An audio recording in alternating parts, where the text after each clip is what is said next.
feature some of the men and women that come out to these tryouts. They try out for BKFC, and they weren't given an opportunity in the bigger fights because we just didn't have enough room for them. Well, guess what? Now we do. Prospect Series is your opportunity to show everybody, to show the world whether you have what it takes or not to fight for BKFC. And I'll be there looking to give you a contract to fight for BKFC. So if you want a shot to fight at the big leagues, it all starts at BKFC Prospect Series. On December 9th, 2023, many hungry warriors showed up in Albuquerque to try out for BKFC. They battled through pressure, pain, and exhaustion. Only the best made the cut. Tonight, live from Revel in the Duke City, these hand-picked fighters compete for a contract that could change their lives. This is the BKFC Prospect Series. It all starts here.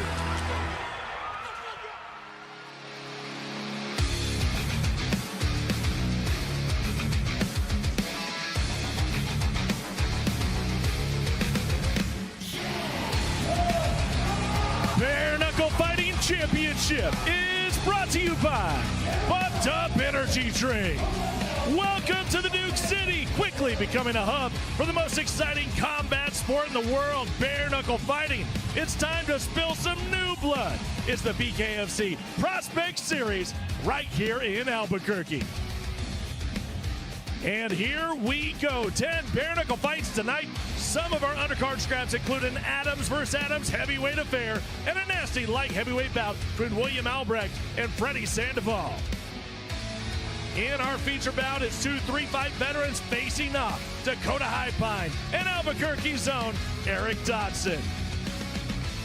Let the bad blood boil over when the Killer Bee Taylor Starling looks for redemption against the electrifying Jenny Savage. And our main event, it is put up or shut up time when the local Donald Sanchez takes on the never afraid to go out on his shield Noah Cutter. This is going to be fire. And welcome inside the jam-packed, sold-out Rebel Entertainment Center here in Albuquerque. They are primed. They are ready for bare knuckle fighting action. I'm Cyrus Fees, and what a night it is going to be as we kick off the year of BKFC 2024 with the BKFC Prospect Series. And we remember last year when David Feldman said that the Prospect Series was going to be such a vital part of this organization, and it absolutely is. But it all starts with the BKFC tryouts. Every community, every city that we go to, we go and do the BKFC tryouts with that man. Of course, the walking fight of the night, Chris Lytle. He is evaluating, our matchmaker is evaluating these fighters, and then if they get that far, you will see them on the BKFC Prospect Series. If you want to watch the tryouts and see how it all goes down, just check it out on the BKFC app. That's the exclusive place for the BKFC tryouts. But you go to the tryouts, you go to the Prospect Series, and if you show out,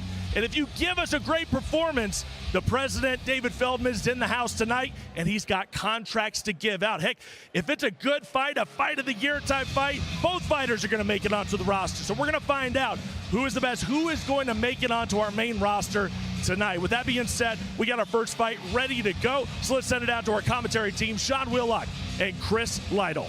Thank you very much, Cyrus. Chris, you are now running BKFC's tryouts. You're looking for not just young fighters, you're also looking for experienced pro combat sports veterans. Sean, I'm looking for anybody who wants to fight bare knuckle, whoever has that toughness, that grit, somebody who wants to come out there, lay it on the line. That's what we're looking for. We're looking for good stories, people who can entertain the crowd, people who can make this sport blow up like I think of it. So we're looking for anybody who wants to go out there and put it on the line. That's what we're looking for. And Chris, on our 2024 opener here for BKFC in Albuquerque, New Mexico, we're seeing that representation on this card.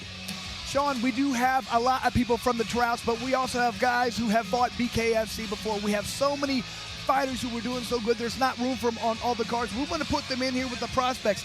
Let them main event, co-main event, let them show what it's like to be ready for the next level. We feel like people want to see them fight, we're going to give it to them. Donald Sanchez and Noah Cutter have both achieved success in BKFC. Tonight they fight in our main event at 175 pounds. Chris, your keys to victory for both men are presented by Bucked Up Energy Drink. That's right, Sean. Noah Cutter, what he needs to do, he needs to stay long and use that range. He has the reach. He doesn't need to get into his opponent's range. He needs to stay long and throw those punches. And one thing, he needs to use more head movement. Sometimes he gets hit a little too much. If he moves that head, he's going to be a dangerous fighter. And he wants to throw a lot of straight, hard punches the entire fight. When he gets in there, it's that pace. He's constant. He throws hard shots at you. All he has to do is land one clean shot, he feels like, and he's going to get the knockout. So a good, steady pressure of hard punches, he feels like that's his key to victory, Sean. Now when it comes to Donald Sanchez, he knows his opponent has a little bit of reach on him, so he has to use that movement to control the range. He can't stay right in front of his opponent. And what he wants to do, he wants to counter immediately. He knows his opponent's going to throw punches, throw those long, straight punches and jabs, so he has to use head movement, counter, and throw punches right back. And when he does so, he wants to throw power shots. He's done his homework. He knows that Noah Cutter gets hit with a lot of shots, so don't sit there and trade with him. Land harder punches. If you land hard shots, you're going to get the knockout, is what he thinks. All he has to do is counter with hard shots, and he's going to win. Mid 45 presents the unified rules of bare knuckle fighting as administered this evening by the New Mexico Commission. All bouts are scheduled for 5 2-minute rounds and are scored by 3 judges on the 10-point must system. Punching in the active clinch is allowed. All kicks, knees, and elbows are illegal, as are all takedowns and submissions. Bout number 1, BKFC 2024. We open at 155 pounds. Casey Yates versus Zach Pannell. You see our tale of the tape. And you can see here, Sean, Yates does have a significant 5-inch height advantage, however, only a 2.5-inch reach advantage. I've seen sometimes that height advantage may not be a height advantage, so I'm not really sure who even has the advantage in this situation.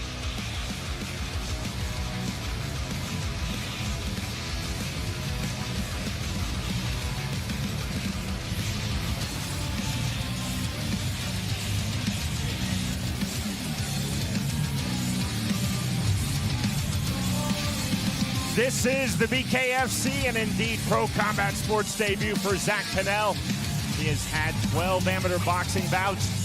In our fighter meeting, Pannell told us, I want to fight in the pocket, not in the clinch, and I want to get in and out of the pocket quickly, and when I'm in, I want to land a lot of shots. A lot of shots, but a lot of them he wants to land on the body, focus on that. He feels like he knows if you land on the body, it's a recipe for winning.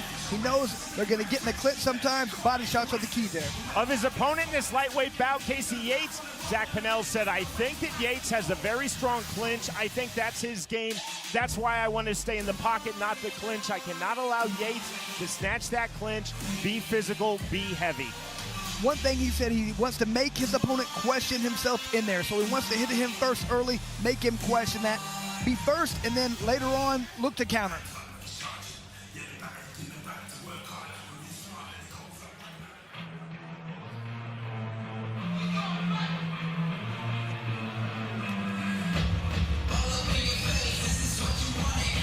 Casey Yates from here in Albuquerque, New Mexico is set for his BKFC debut. Yates has had 4 pro MMA bouts. He told us in our fighter meeting that he wants to be continually aggressive in this fight. He said a lot of straight punches.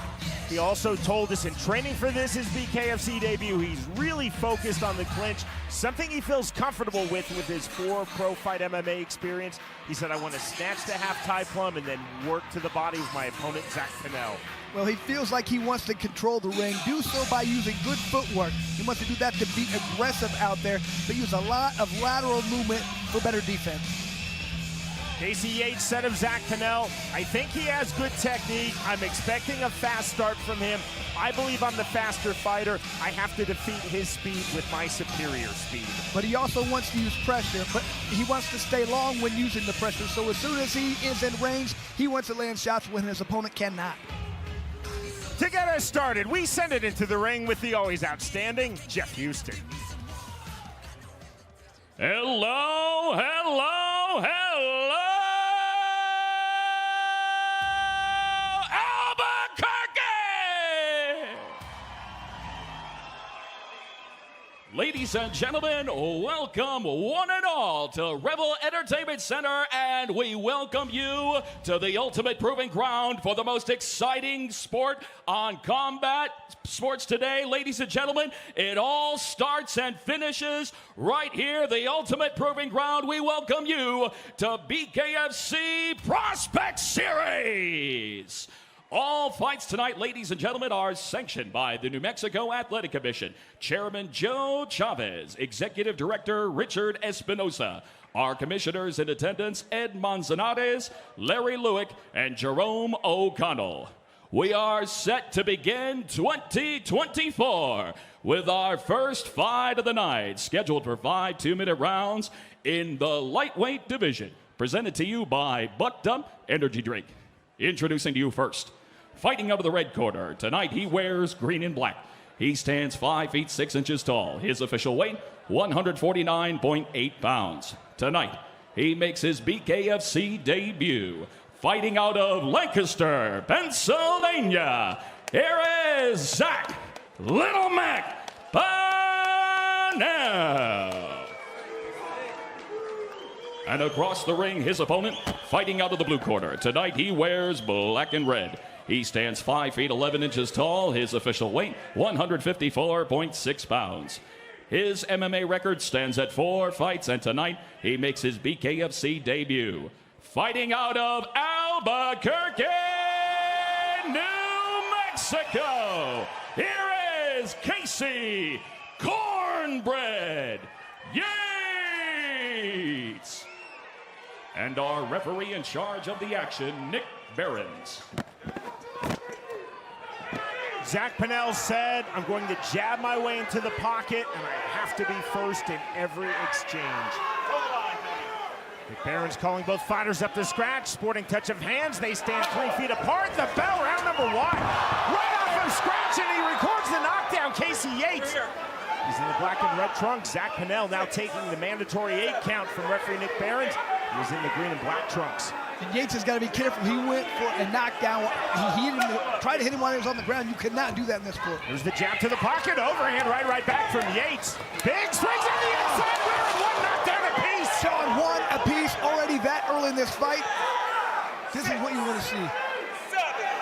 Mandatory 8 count by Behrens, now given to Yates. Guys came to fight. Right back to it, round number 1. 80 seconds remaining in the first round. Counter right hand with his back against the ropes by Pannell. Now Yates with his back against the ropes. Another big right hand, left hand just off the mark. Yates was going down there, son. He was hurt bad. Overhand right, big swings on the inside from Pannell. 5'6" to the 5'11" stance of Casey Yates. Half tie plum, big right hand, left hand again from Pannell. Yates is getting hit with that chin way up in the air. He's got to tuck that down a little bit. He's getting hit way too many times. Off the jab from Yates, right back with the check left hook goes Pannell. Big right hand again from Zach Pannell. From the half tie plum on the uppercut. Trying to frame, get his way out is Yates. We fight on. Good turn by Yates, putting Pannell's back against the ropes. 35 seconds remaining, round number 1. You can just see the size and strength advantage for Yates right now. He's trying to utilize that because he's getting hit with some massive shots right here. Pannell coming forward in the center circle. Off the jab, right hand goes Casey Yates. Counter right hand just off the mark from Pannell. That turns Yates. More big shots, and there is the win in cut from behind fashion for Zach Pannell. So anytime you turn your back and walk away, the referee has to stop that fight. He could have got hurt badly right there. That was the referee saving the opponent right there. You can't call that a knockdown. You turn your back, that's one way to end the fight immediately. Sean, that was 1 round, but that was an action-packed 1 round. And here we look right from the very beginning. Yates came forward with some hard shots, and you can see he was a bigger, stronger opponent right there. And there he went for another punch right there, but didn't land it. And so here, Yates continued to keep that chin up in the air right there. You cannot do that in bare knuckle. Hopped up, he took a lot of hard shots, but this was the final shot right there. You can just see he's not able to defend himself intelligently right now, getting hit, so the referee did a good job of stopping that. Great job indeed from referee Nick Behrens. Sometimes fighters in standing combat sports such as boxing, bare knuckle, MMA, lightweight, Muay Thai, they turn their back unintentionally. It's an involuntary action. that is almost the equivalent of a submission in MMA, maybe even a verbal submission where you let out a scream and you don't want to, but turning your back is a stoppage. Zach Pannell off the canvas to get the win. And Sean, that's where a really experienced fighter, they'll know they're hurt, they will take a knee. We talk about that a lot. Very intelligent move. It's hard to get your wits out there when somebody's trying to punch you in the face like that, but taking a knee will give you an 8 count to where you can come back, regain your composure, and maybe continue to fight. When you turn around, the fight's over. Our first round in BKFC of 2024 just might prove to be one of our best rounds in BKFC in 2024. Sean, we talk about it all the time. What's our favorite thing when a fighter gets up off the canvas to win a fight? We knew in the first 30 seconds that was going to happen. We send it to Jeff Houston. Good, brother. Ladies and gentlemen, our referee in charge, Nick Barron, steps in and calls a stop to this fight at 1 minute 44 seconds into round number 1. For your winner by KO, Zach Little Mac Pannell. Great start for Pannell. Showed he can get knocked down, get up, not be frustrated, and come back with hard, powerful shots. Very accurate, too, with those overhand rights and left hooks. Credit to Casey Yates, his BKFC debut, landing the knockdown off of scratch, and credit to Zach Pannell in his BKFC debut. Off the canvas, the knockdown, and then the finish. Victorious by way of first round KO, Zach Pannell defeats Casey Yates.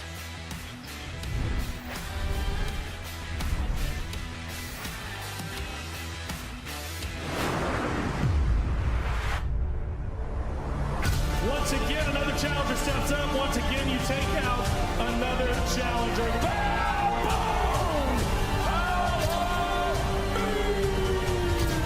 Looking at Luis Palomino, they say he's like the best boxer. He ain't find nobody like me. Here's that, drops Diego Sanchez. Clever, there's a big left hand and that rocks Isaac Valley flag. Nice, crisp, clean box, and we haven't seen a guy at his level still. And I see my man Luis over here ready to say so. Come on, Luis. I'm the champion. I want you to come and challenge me. And you already know me. I fight everybody. I don't care who it is. I want the smoke. You already know how I get down, baby.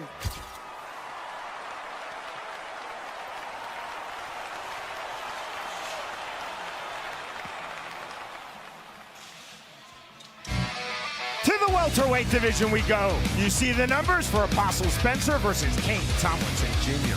And in this, Sean, you have Kane Tomlinson Jr. with a 1-inch height advantage. However, Spencer does have a 2.5-inch reach advantage he's going to utilize because Tomlinson's extremely fast, extremely quick, and extremely accurate.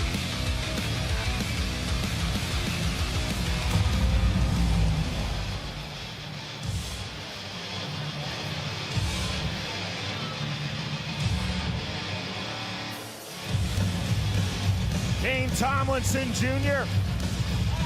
set for bout number 1 of his pro combat sports career. That means bout number 1 in BKFC. Both his father, Kane Tomlinson Sr., who will be working his corner, and his older brother, Zion Tomlinson, have fought in Bare Knuckle Fighting Championship. Kane Tomlinson Sr. said of his son, Tomlinson Jr. in this bout, of myself, Zion, and Kane Jr. Kane Jr. has the best hands. He said he is very fast and he will use them. Kane Tomlinson Jr. told us in our fighter meeting, I'm going to work off with the jab. I'm going to keep moving. He's naturally right-handed. He said, I'm going to keep switching stances. Well, it's not only that speed, but he feels like he's very accurate. He wants to utilize that footwork and turn over his punches to land hard shots to finish his opponent.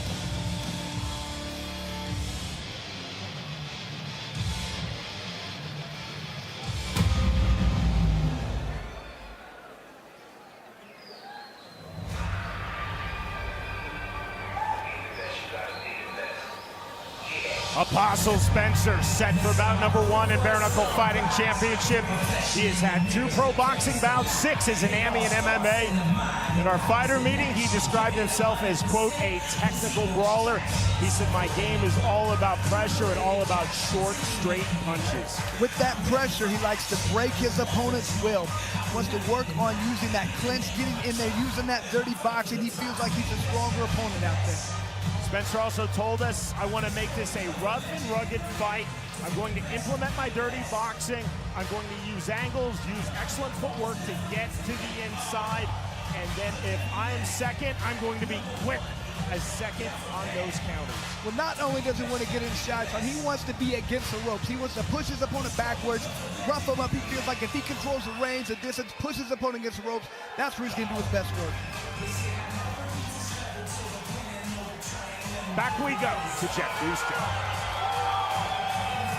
Fight fans of Albuquerque, we are set for the next fight of the night, scheduled for 5 2-minute rounds in the welterweight division, presented to you by Fubo TV. Watch live sports and TV without cable, including BKFC on Fubo TV. Start your 7-day free trial at FuboTV.com.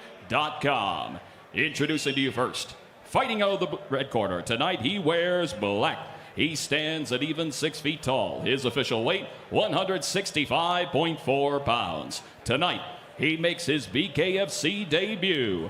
Fighting out of Roanoke, Virginia, here is K9 Tomlinson Jr. And across the ring, his opponent, fighting out of the blue corner. Tonight, he wears black. He stands 5 feet 11 inches tall. His official weight, 163.8 pounds. He holds a pro boxing record of 2 fights and tonight makes his BKFC debut. Fighting out of Belen, New Mexico, here is Apostle Spencer.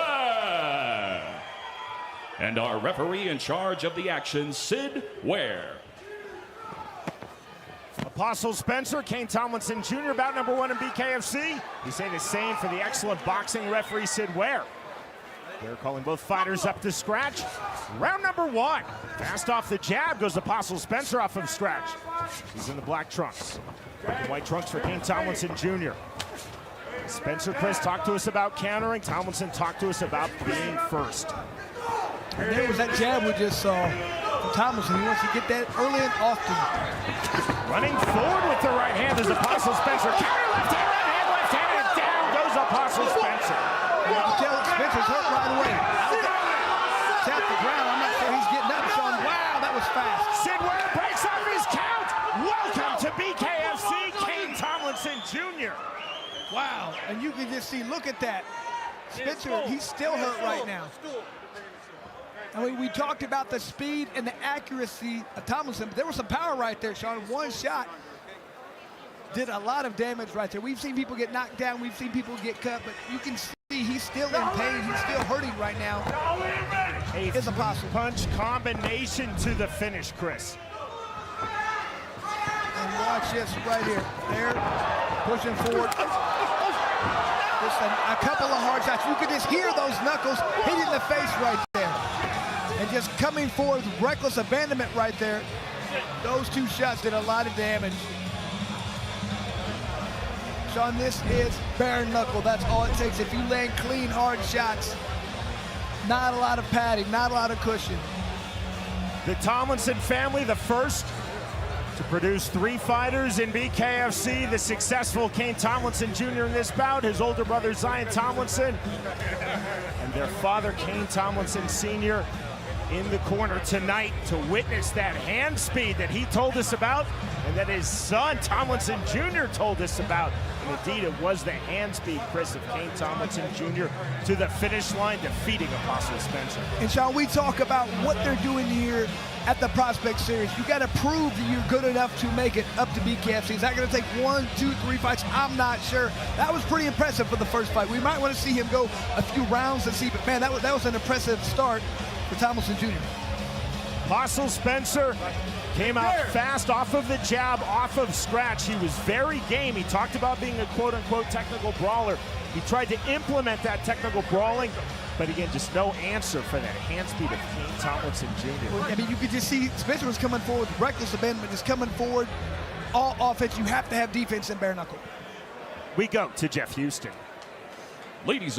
Ladies and gentlemen, our referee in charge, Sid Ware, steps in and calls a stop to this fight. And 33 seconds into round number 1 for your winner by KO, Kane K9 Tomlinson Jr. All right, I'm standing by here with your winner, Kane Tomlinson Jr. Something about that Tomlinson name inside this squared circle brings a lot of success. How's it feel, man? In your debut, ending it that early, I think you made a huge impression on yourself. Man, I'm a dog, man. I'm here to stay. Like, anybody want to smoke, I'm here. Living up to the K9 name. Well, right behind you is the man himself, Dave Sr. You know he's watching. You know he has a lot of contracts to get out tonight. You got anything to say to the boss? When I'm here, I take on anybody. First round knockout every time. You're going to go very, very far in this business if that's the case. Congratulations. Big ups to this man, Kane Tomlinson Jr. Beautiful job by Kane right there. Showed a lot of hand speed, a lot of precision, accuracy, but he looked very relaxed out there for his first bare knuckle fight, Sean. Kane Tomlinson Jr. showing a hand speed of a 125er at 165 pounds. The left hand, the right hand. That right hand is the final punch of the fight. Down goes Apostle Spencer, and that is it. The winner by way of first round knockout, Kane Tomlinson Jr. defeats Apostle Spencer.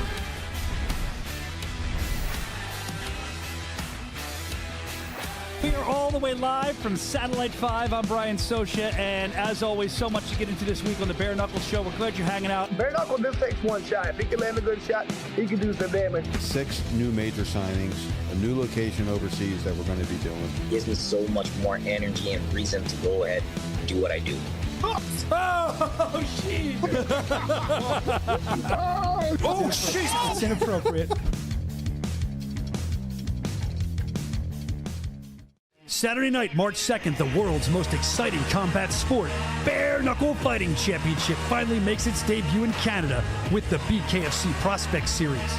In the main event, Tyler Randall walks into enemy territory as he knuckles up with Canada's own Devin Gibson. In the co-main event, female fighters collide as the undefeated Gabriella Roman fights the popular Jade Massam Wong, plus many other electrifying bare knuckle fights. Watch it live on the BKFC app. Download it at bkfc.com. Bare Knuckle Fighting Championship Prospect Series, Albuquerque, New Mexico. It's our 2024 opener. Chris, we are in Albuquerque, New Mexico. This is truly one of the best fight cities in the United States. 2 fights, 2 first-round finishes. Zach Pannell and then Kane Tomlinson Jr. Sean, and that's what we like about the Prospect Series. This is where people get their feet wet. This is where they come in right away, see what bare knuckle's all about. And we've seen some people right now, and they're ready for bare knuckle. And some people are like, well, this is a little different. It takes you a minute to get used to, but man, a lot of good knockouts are going to come tonight, I promise. As we talk about what constitutes a prospect, it doesn't mean you have to be 18 years old and new to pro combat sports. You could be in your 30s or even your 40s. You could be a veteran of pro MMA, pro boxing, kickboxing. It doesn't matter. As you said at the top of our show, you're just looking for someone who wants to fight in BKFC. That's the main thing, Sean, because there's a lot of people who have fought a lot of combat sports, but they never really found their niche, or maybe they just don't like the way bare knuckle or MMA is anymore, or boxing. This is where you come. You want to see how you do. Sometimes it's that whole thing of grappling, jiu-jitsu, it hurts the body. This is a second chance. You come out here, you still have fight left. I'll put you on. I want to see what you have left, because we can still make you a superstar. People come in here with that energy, that story. I want to know why you're out here, because Sean, a lot of the combat world, they don't want to do bare knuckle. You know, most people don't want to fight at all, but those few percent who want to, and those people don't even want to do bare knuckle. So if you're a rare breed who wants to come out here, I want to give you a chance. 10 fights in total on our first card of 2024 Prospect Series Albuquerque. These are not prospects. These are established stars in Bare Knuckle Fighting Championship. You will see them in our co-main event. OnlyFans gives you our exclusive look back in the house. There is Taylor Starling. At 115 pounds tonight, she will face Jenny Savage. This is the first time these two will have fought each other in BKFC, their respective 6th bout in the promotion for both. But this is a rematch in terms of pro combat sports. October 2019 in pro MMA. Chris, you and I commentated the fight. Taylor Starling versus Jenny Savage. Savage winning by way of 3rd round TKO. Taylor Starling told us emphatically in our fighter meeting, that's been playing on my mind. I really have a need to get that back. Well, she is a different fighter, Sean. That was her first pro combat sport, I believe. She took the fight on like 2 or 3 days notice. She came in there very green. She's a different fighter now with confidence. She's not fighting the same person as she was last time. And Jenny Savage said, she's gotten better, but I've gotten better too. Very true. Our feature fight of the evening, well, the Dodson name is very, very big here in Albuquerque, New Mexico. John Dodson is, of course, the BKFC 125-pound world champion. He will be in the corner tonight of his younger brother, Eric Dodson. This is a really intriguing fight for Eric Dodson. It is a big opportunity against Dakota Highpine. Well, Dodson coming off his first loss. He came in early, had some very good knockouts. He saw his power, he saw his accuracy. However, he dealt with a very difficult fight last time. So this is a comeback fight. And Highpine's not coming in to lose, so he's coming in to get that quick knockout to make a name for himself. Eric Dodson's coming in to prove that he is one of the top fighters in the weight class. This will be bout number 4 for both men in BKFC. Dakota Highpine successful in his bare knuckle fighting championship debut. He told us, I've been a little too eager. I want to slow down, be smarter, be more aggressive, be more defensive, but still keep that aggression that's in me naturally. That's the thing, Sean. We talk about this. After your first fight, you learn a lot. Then the second, not the fourth fight, you really start to level off and really start to understand this, because it's not just the fight you're in, it's the camp. You're thinking about bare knuckle the whole time. It's different from boxing and MMA. So the longer you do the sport, the more understanding you get to it, and it really starts to become who you are as a fighter. Both these guys are at that level. From Albuquerque, New Mexico to South Florida next week, Bare Knuckle Fighting Championship keeps rolling. BKFC 57. We will be just outside of Fort Lauderdale, Florida, Hollywood, Florida, the stunning Seminole Hard Rock Hotel and Casino. It is presented by Mitt 45. You can watch it right here on the BKFC app. Chris, our top 4 fights. And let's talk about that main event. Luis Palomino versus Austin Trout for Palomino's strap. I mean, Palomino been our best fighter, pound for pound. I mean, just fantastic, undefeated. Austin Trout, a world champ boxer right there. So this is a great matchup right there. A true test for Palomino. Bryce Henry has been probably one of our most talked about fighters. Everybody says, does this guy have any weaknesses? Is there anywhere you can take him? Peralta's going to test that. We're going to see how good Bryce Henry is. Then when you have Isaac Doolittle, he was inches away from becoming the champ. Escoboza, he's been nothing short of phenomenal. Lost his first fight for us, but he's looked fantastic since then. Has that very good jab, a big reach. Can Isaac Doolittle fight his fight? When he fights his fight, he wins. And right here, Durant undefeated so far, but he hasn't fought the caliber of fighters that Louis Lopez has. Both these guys supremely confident they're going to win that fight. Whoever wins that is right up in line for a title, Sean. Chris, we get great fight crowds here in New Mexico, and that has been the case since literally the beginning of BKFC, our first year fighting in Florida. It's truly become our home base for BKFC, and I think the epicenter of our home base is the Seminole Hard Rock Hotel and Casino.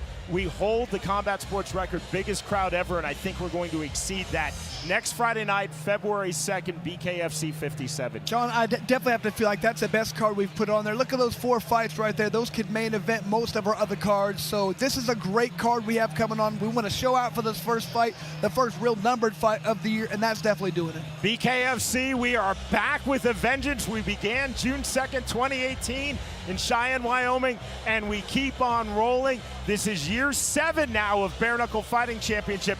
Chris, we're seeing major stars, not just coming from MMA, and you were part of that front wave, but we see world champions. Austin Trout is one of 8 major organization boxing world champions to find their way into BKFC. It's unbelievable, Sean. And the great thing to me, we're getting fighters now who they don't want to do boxing. They don't want to do MMA. They want to do bare knuckle. That's where they're starting. That's where they want to become part of. So they're not going to come in here with this background of other things. This is what they want to do. They're going to come to tryouts. We're going to find them. We're going to put them in here, and they're going to be world champs. So it's really showing the growth of the sport, that people don't want to do other sports first. This is what they want to do.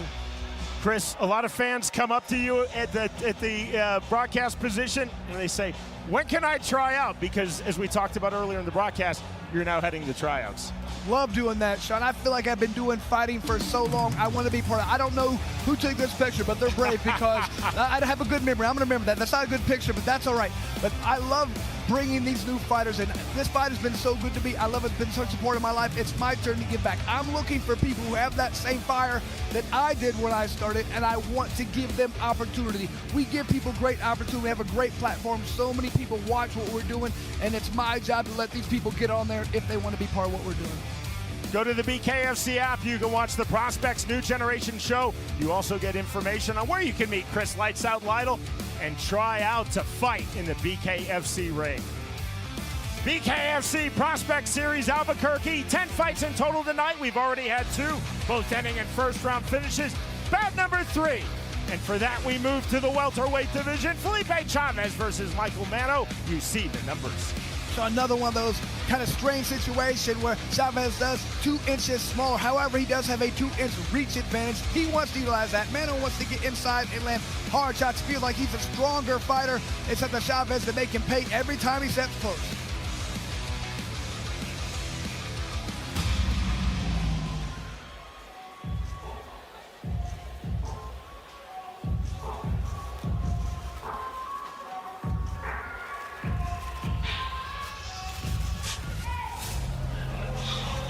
This is bout number 3 in Bare Knuckle Fighting Championship for Michael Manno. He made his debut in the promotion February of last year. He looked excellent, defeating Frankie Shugart by way of first-round knockout. Manno is 2-0 in pro boxing. He's had 5 pro MMA bouts. He told us in our fighter meeting, and this is his 3rd fight in BKFC, he's working on more slips, more rolls, hitting angles, rather than just blocking punches. Absolutely. Very smartly, he wants to be more elusive, evasive. But you talked about rolling. He was really adamant about that. When a person punches you, you don't block it. You don't put your hands against your head. You roll under. And after you do that, you fire back immediately. That's so smart, so intelligent. Manno said, I want to have a very active jab to set up my big right hand. I'm going to aggressively crash in and then smartly angle back out. But he feels like being the stronger fighter. He wants to get inside, utilize that clinch, turn his opponent against the ropes, do some dirty boxing, be the bully out there. Manno said, I'll be elusive if my opponent Felipe Chavez is aggressive, and if Chavez is aggressive, well, then I'll be elusive. Being elusive, he talks about not keeping his head on that center line. You stay right in front, you get hit. He learned that in his last fight. Move that head, come in at angles. That's how you avoid those big shots.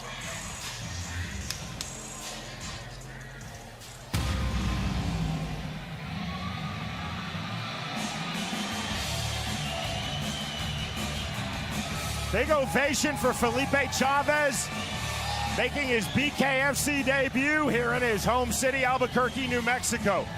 He is the first cousin of Diego Sanchez, who is in attendance watching front row ringside.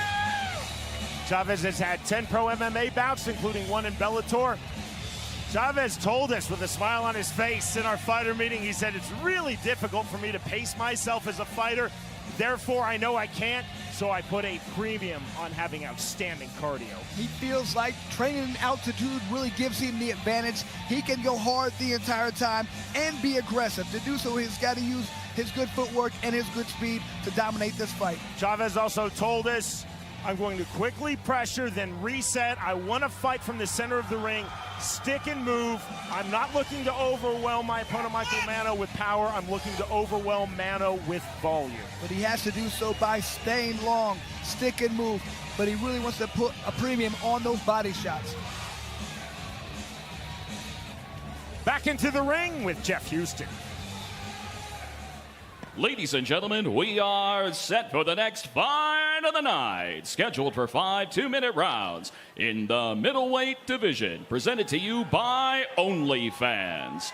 Introducing to you first, fighting out of the red corner, tonight he wears black and silver. He stands 5 feet 11 inches tall, his official weight, an even 174 pounds. His BKFC record stands at 1 victory opposite a single defeat.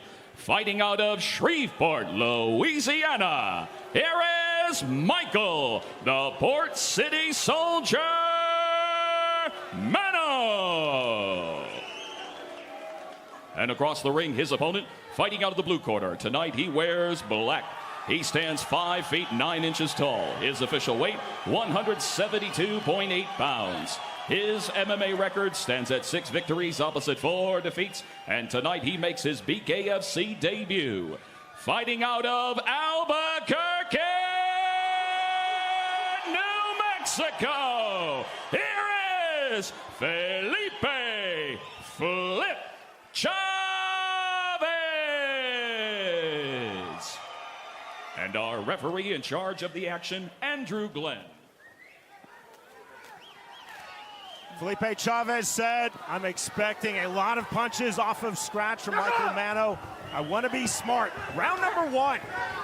So that's a relatively fast start off of scratch for Manno. Rather, Chavez as Manno takes the slight step back. Felipe Chavez in the black trunks. Black and silver trunks for Michael Manno. Manno on his back foot. Doing the counter, coming forward. Felipe Chavez. Jab to the body from Manno, not there. You just see Manno looks a little relaxed right now. That's good. You can tell this is his 3rd fight. Chavez looking to the body. Manno pulling back to the right hand, looking to the left to the body. 30 seconds remaining, round number 1. We're at 175 pounds. And Sean Chavez talked about using that jab. He's definitely trying to do a good job of throwing that early and often. Great right hand to the body there. So jab from Chavez, not through. Jab to the sternum. Right hand, tuck under from Manno. Chavez threw that big. Counter left hand from Manno. Chavez walked through that well. 65 seconds remaining, round number 1. Chavez told us he wanted to hold the center of the ring. That's what he is holding, but the left hand getting through from Manno. Really like the way Chavez is controlling the pace right now by controlling the ring. He's jabbing when he wants to. He's controlling the pace. Manno staying comfortably by design on his back foot, trying to jab to the body. Chavez can't land the hook. Forward pressure now from Michael Manno. Jab off target from Chavez. See the cut on Manno's left cheek. Trickle of blood with 30 seconds remaining, round number 1. Chavez circling out. Now feinting on the overhand right. There's a big overhand right from Felipe Chavez. Hook not getting through. Chavez right back to that jab. He's doing a good job of controlling range. Manno doesn't feel like he can come in without getting hit. Good head movement from Felipe Chavez. You heard the 10-second clap. There's the right hand. Forward pressure from Felipe Chavez. Jab to the body. The bell. Next stop, round 2. And I can look right there. You see Manno. He just seems to be breathing a little heavy right now. So we'll see if Chavez putting that pace right there in this altitude. Let's see if that can make a difference. The New Mexico Athletic Commission is using real-time scoring this evening, which means that the fighters and their corners will be informed of the 3 judges' official scores after every round. And Sean, we always talk about this, wanting it, loving it, needing it. It's finally back. I'm loving this. You want to know as a fighter if you won that round. There should be no question. There should be no guesswork. And right here, here's those jabs being thrown. Counter right hand. And there's where that little cut came on Manno's face. Just a beautiful counter right there. Chavez got hit. It was a good punch by Manno, but it was a good counter as well by Chavez. Again, these are the 3 New Mexico judges. Real scores all seeing it 10-9 for Felipe Chavez. Where'd that start, Sean? The great state of Kansas. We didn't know that. Said the crowd Kansan from Shawnee, round number 2. It was that jab Chavez talked about. Continue to throw it, control the range. As those jabs, because Manno's got to throw that left hook. So left hand coming forward, Felipe Chavez. A lot of times when people throw that jab, they drop the right hand. That's a perfect time for that left hook. See Michael Manno loading up the right hand from the orthodox stance. Hard into the inside from Chavez, but the turn intelligently from Manno. Side headlock draws the separation from Andy Glenn. It was a good job for Chavez by grabbing that side headlock. That'll earn himself that stand-up, or the breakup, I should say. So the big exhale from Michael Manno, keeping himself on his back foot. Jab from Chavez not getting through, left hand. Jab again from Felipe Chavez. The conventional jab. Jab to the body from Manno, not there. 60 seconds remaining, round 2. Counter left hand from Chavez. Left hand again from Manno. Manno on the left jab once more. Felipe Chavez now cut outside of his left brow. Left hand, Chavez tangling his feet. Off balance, resets effectively. 35 seconds remaining, round 2. You see the pace has slowed a little bit, Sean. This is when the fight really starts. Now we're going to see who's a better skilled fighter. And Chavez talked about feeling that he has outstanding cardio, continuing to move on the inside, on the outside. Manno trying to hold the center circle. Right to the body, not fully there. From Chavez off the mark, feigning with the right hand, Felipe Chavez. Overhand right. So you can steal this round here in the last 10 seconds. Manno now cut under his left eye. There's the big right hand to the inside. That was blocked on the forearm by Manno just before the bell that ends round number 2. And Sean, I would not be surprised if Chavez won that round in that last few seconds. That's what you want to do. You want to be a smart fighter, a high fight IQ. You do that by stealing rounds at the end. Fortunately, we will see the live scoring and see if that's what happened. But here's the very end of this round. Chavez coming forward, landing a good right hand right there, throwing more punches, being more active. Right at the buzzer, that's what you want to do.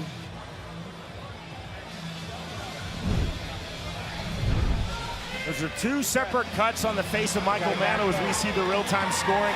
2-0 2018 across the board from the 3 New Mexico judges. Manno cut on the cheek. The thing is, it's under the eye.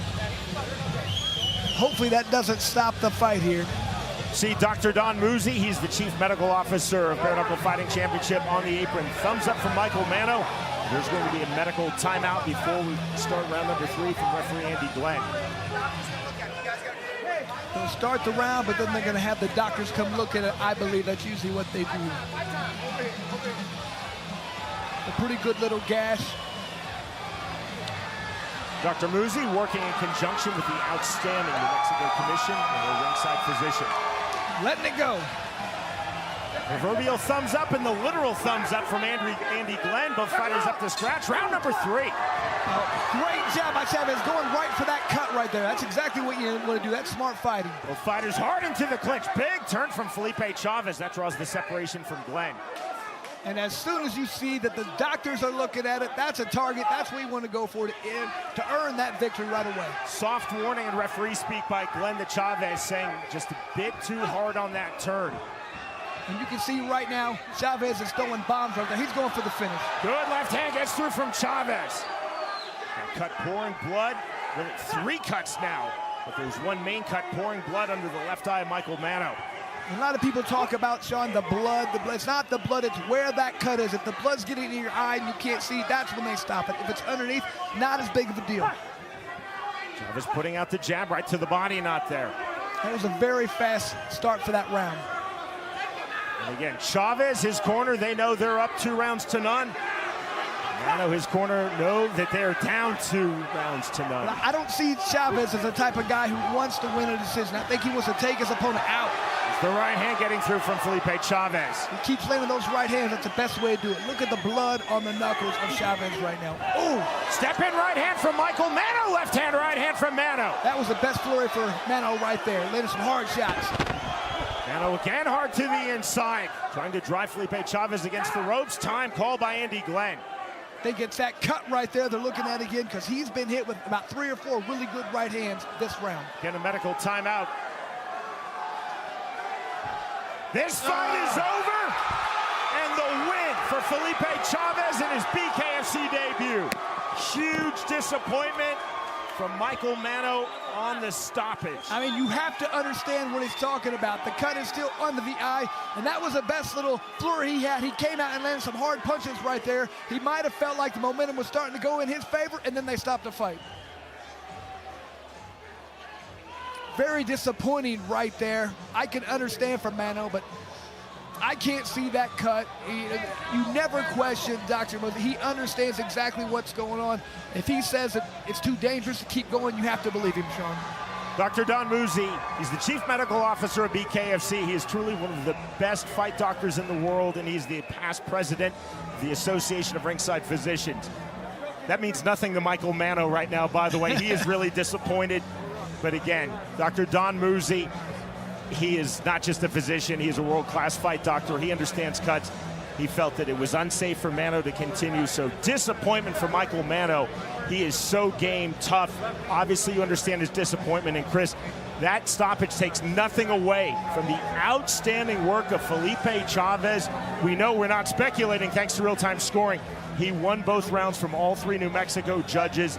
He was really fighting an effective bout, landing cleanly, finding the range, moving in, moving out. Like you said, I totally understand all that, but the best little sequence of the whole fight was right there at the end for Manno. So I can understand why he says, okay, I'm learning, I'm getting the range, I'm getting the timing, this is my time. However, the damage was already done. Look at that, he's got 3 significant cuts on his face right there, Sean. The doctors, maybe the last time they checked, he's like, I'm not gonna let this go too far. I'll give you one little period, and that wasn't any good.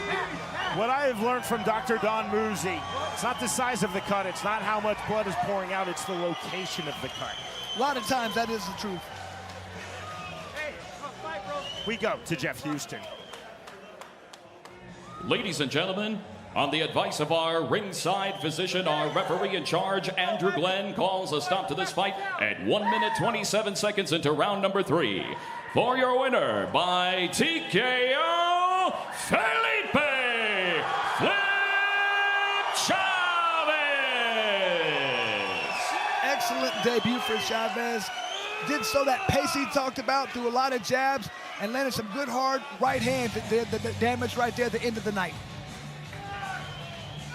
Disappointment for Michael Manno, but make no mistake, Felipe Chavez was on point with his first cousin, Diego Sanchez, watching front row ringside. Success in his BKFC debut for Felipe Chavez. The winner by way of 3rd round TKO due to physician stoppage, Felipe Chavez defeats Michael Manno. Chavez defeats Michael Manno. Friday, February 16th, the world's most exciting combat sport, Bare Knuckle Fighting Championship, presents the BKFC Prospect Series. In the main event, BKFC vet Stanislav Groshu knuckles up with a warrior fiending for his next knockout, Brandon the Shredder Shavers. Plus, many more explosive bare knuckle fights. Be a part of the excitement. Don't miss history unfold. Watch it live on the BKFC app. Download it at bkfc.com.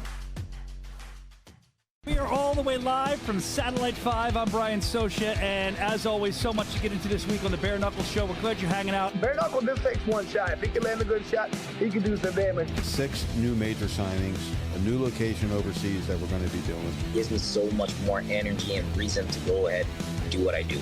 Oh, shit! Oh, shit! It's inappropriate. And welcome back here to the Rebel Entertainment Center here in Albuquerque, New Mexico. And I am standing by with our flyweight champion, the one and only Christine the Misfit Faria, 2023 Women's Fighter of the Year. And you made a little bit of noise just last week because you got in there face-to-face with Chris Cyborg right after her boxing win. You challenged her to a fight in the BKFC. Let's talk about that challenge. She don't want this smoke with no gloves on, I promise you that. That had to be an incredible feeling, you know, just being a fan, being in there with Chris, but at the same time, you're looking to take her head off. You're looking to retire her inside of the squared circle. Just talk about those different emotions that you were dealing with inside that ring. Hey, I've looked up to Chris Cyborg since I've been young in the sport. She's the greatest that's ever been. I want to test myself against her. I've performed against 100 people in this ring in combat sports, period, and I want to take her on toe-to-toe with no gloves. I think it's the biggest challenge in the world, and I want that smoke. Stay tuned for that. I know, Chris, I know you're watching right now. One more question. We're about to have some females inside of this ring next fight. We are truly trying to find that next generation of fighter here in Albuquerque.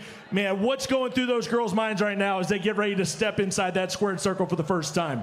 I know they want to go toe-to-toe and just give the 505 that violence and that blood they want to see. There it is. Hey, this could be one of your future challengers for that belt one day. Ladies and gentlemen, the baddest woman on the planet, Christine Faria. Let's go to the tail of the tape. To the women's strawweight division we go. Brittany Horton versus Carla Alvarez. And Sean, a lot of time from the tail of tape, you see who has somewhat of an advantage on paper. Not the case here. Very similar. Exact same height. 5'5", 1 inch reach advantage. Same weight, same everything. Tail of the tape, very even here.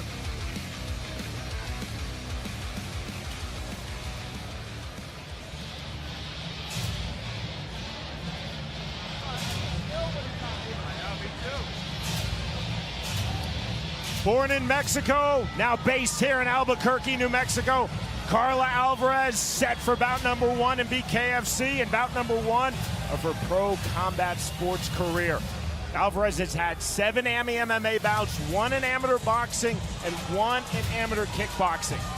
In our fighter meeting, Alvarez said, "I will not move backwards. I'm going to be aggressive from the start of this fight."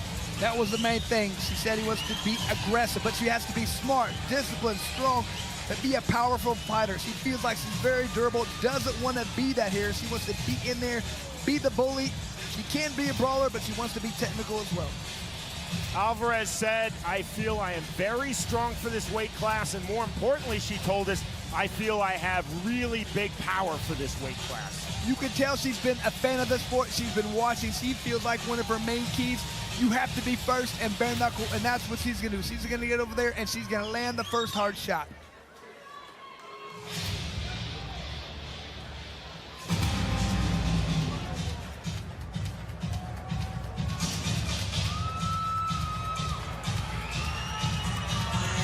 Brittany Horton, set for bout number 1 in BKFC. She is a veteran of 3 pro MMA bouts, 2 in pro boxing. In her corner, you will see her husband, BKFC veteran, who will be fighting next Friday night at the Seminole Hard Rock Hotel and Casino in Hollywood, Florida. You can see it here on the BKFC app, Derek Perez. Horton in our fighter meeting told us that she prides herself on being a counter fighter in boxing and MMA, but she said, "For this, my bare knuckle debut, I want to be more aggressive." And Sean, let's hope she fights like Perez, because Perez is a beast. He can dish it, he can take it. What Horton wants to do, she wants to stay long out there, but when it does get close, she wants to utilize that good clinch game she has, grab inside and throw. Utilize both angles. Outside, she feels like she has advantage. When it gets close, don't let the opponent stay in the pocket and punch, grab and clinch. Once again, Jeff Houston. Ladies and gentlemen, we are set for the next fight of the night, scheduled for 5 2-minute rounds in the women's strawweight division. Presented to you by Bucked Up Energy Drink. Introducing to you first, fighting out of the red corner. Tonight she wears black and red. She stands 5 feet 5 inches tall. Her official weight, 110.8 pounds. Tonight, she makes her BKFC debut. Fighting out of Albuquerque, New Mexico, by way of Juarez, Chihuahua, Mexico.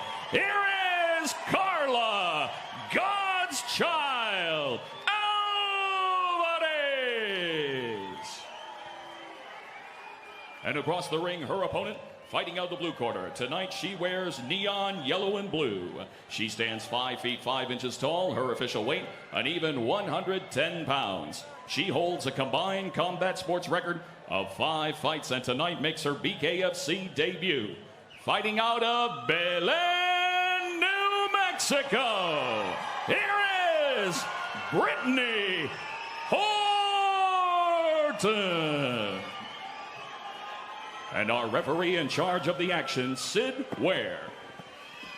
Brittany Horton told us, "I know my opponent, Carla Alvarez, is a forward pressure fighter. I feel I can discourage her through volume, get her moving backwards. When that happens, I think the fight will be mine." Round number 1. Fast start off of scratch, and there's the forward pressure from Carla Alvarez. She's in the black and red. Yellow and blue for Brittany Horton. Short right hands. And a separation from referee Sid Ware. It's the right hand from Alvarez. Alvarez trying to throw the overhand right. Jab right back from Horton. Alvarez forward pressure again, snatching the half-tie plum is Carla Alvarez. Alvarez short right hands from the half-tie plum. Horton to the body. Horton doing a good job right there throwing punches. You can tell she's not the stronger fighter in there. Alvarez appears to be the physically stronger fighter in this situation. Stop! Stop! Right! Good refereeing from Sid Ware. Both fighters working the active clinch. The stall out the side headlock position, draws the break right back to it, and a right hand for Alvarez. Horton's got to be careful. She keeps ducking to the left right there. She's going to be hit by a hard shot right there. Short right hands from Brittany Horton.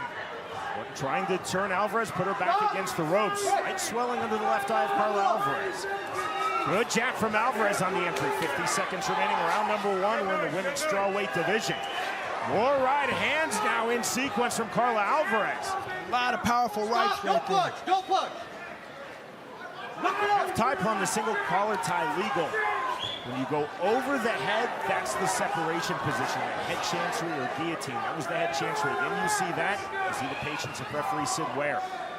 Stop, don't push. Slight cut under the left eye.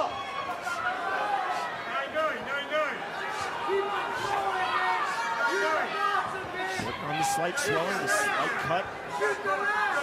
Leaking blood though for Brittany Horton. Is Horton on the floor? Right hand, left hand, big right hand from Brittany Horton. Right hand, right back from Alvarez, and that drops Brittany Horton. Like I said, you can just see the power difference right there. Horton landing the right hand. Alvarez walked through it. Sigma breaks off his count, and the win in her BKFC debut with emphasis for Carla Alvarez. And like I said, Sean, that was that power difference. That was the best punch that Horton landed right there. Alvarez walked through it, threw her own right hand into the fight. And you can see, look at the eye right there. If Alvarez, that was getting swollen right there. That could have been a problem if the fight continued to go. And you can just see that right there. That was a couple good punches. Another little flurry right there for Horton. That was a good right hand, but Alvarez walked through it. She said, okay, you landed yours, my turn. That was it. That was a big right hand that did the damage right there. Carla Alvarez talked about feeling that she has huge power for a woman's strawweight fighter, and she showed huge power.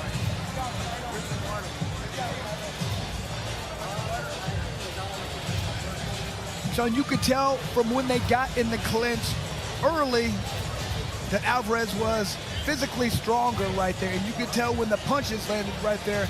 I mean, you got to say Horton did a great job. She landed some good shots. She had Alvarez's face swollen up, but it was just really the difference in power that made the difference in that fight, in my opinion. See Derek Perez in the corner of his wife, Brittany Horton.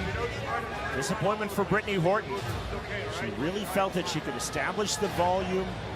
She knew, as she told this very clear-eyed assessment of her opponent, Carla Alvarez. Horton relayed this to us, Chris, in our fighter meeting. Alvarez would come forward, but she felt that she could get her to move backwards off of the volume. Alvarez, though, just relentless and showing real power. Yeah, she's going to be strong for that weight class. 115, you can land overhand rights like that. We don't see too many knockouts at that weight class, but if you hit with a nice, flush, clean overhand right, that'll do it. Success at her BKFC and Pro Combat Sports debut. The Mexican-born, Albuquerque, New Mexico-based Carla Alvarez. Here's Jeff Houston.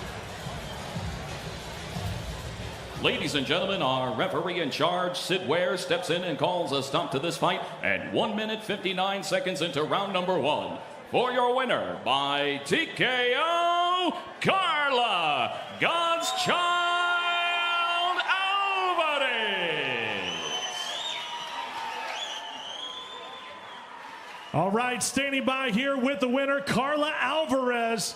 Little sportsmanship here, Carla. Congratulations. You were the one and only women's prospect fight tonight. And you come out there and you get a first-round stoppage. It's not something we see very often in the women's division. We got a few of them. Actually, one's right here. We got one fighting a little bit later. But that is how you really make an impression here in the BKFC. Let's talk about this big finish.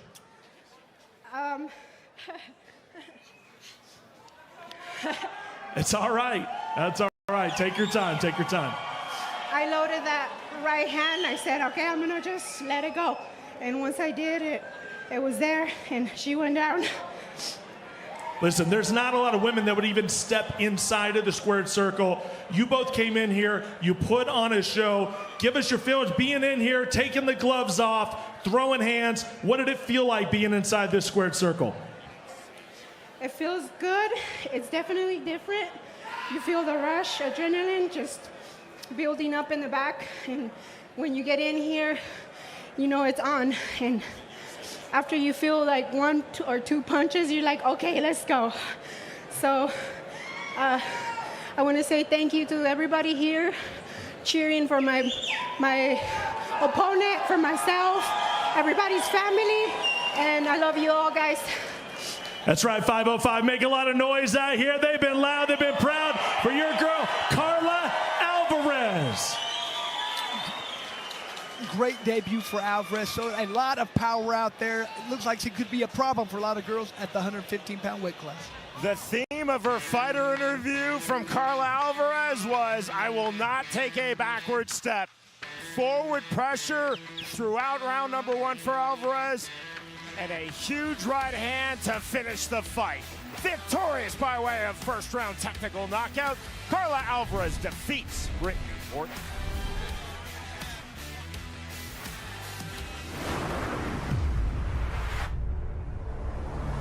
Once again, another challenger steps up. Once again, you take out another challenger.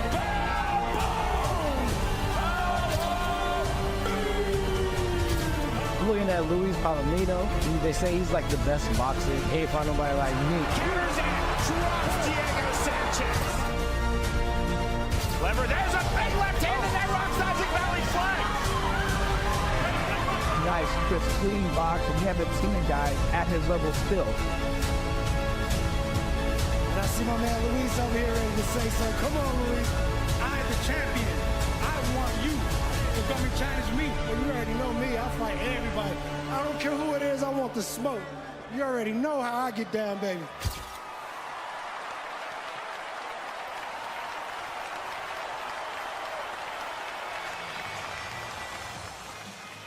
It's a little cold outside here in Albuquerque, but it is hot inside the Rebel Entertainment Center. BKFC brought to you by Bucked Up Energy Drink, OnlyFans, Grunt Style Apparel, and Forged Irish Stout. And now to your next Tale of the Tape. To the heavyweight division we go. You see the numbers for Juan Adams versus Matt Adams. And look at that significant height advantage. You got 6'5" to 5'10". The reach advantage as well. 81 inches, that's a huge wingspan, but I think the weights look similar right now, but Juan Adams, I guarantee he's a much bigger fighter right now.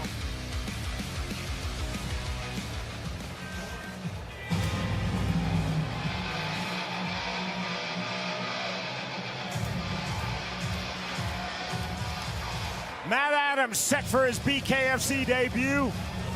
He's 3-0-1 in pro boxing, 2-1 in pro MMA, and Adams was an Ohio high school state wrestling champion.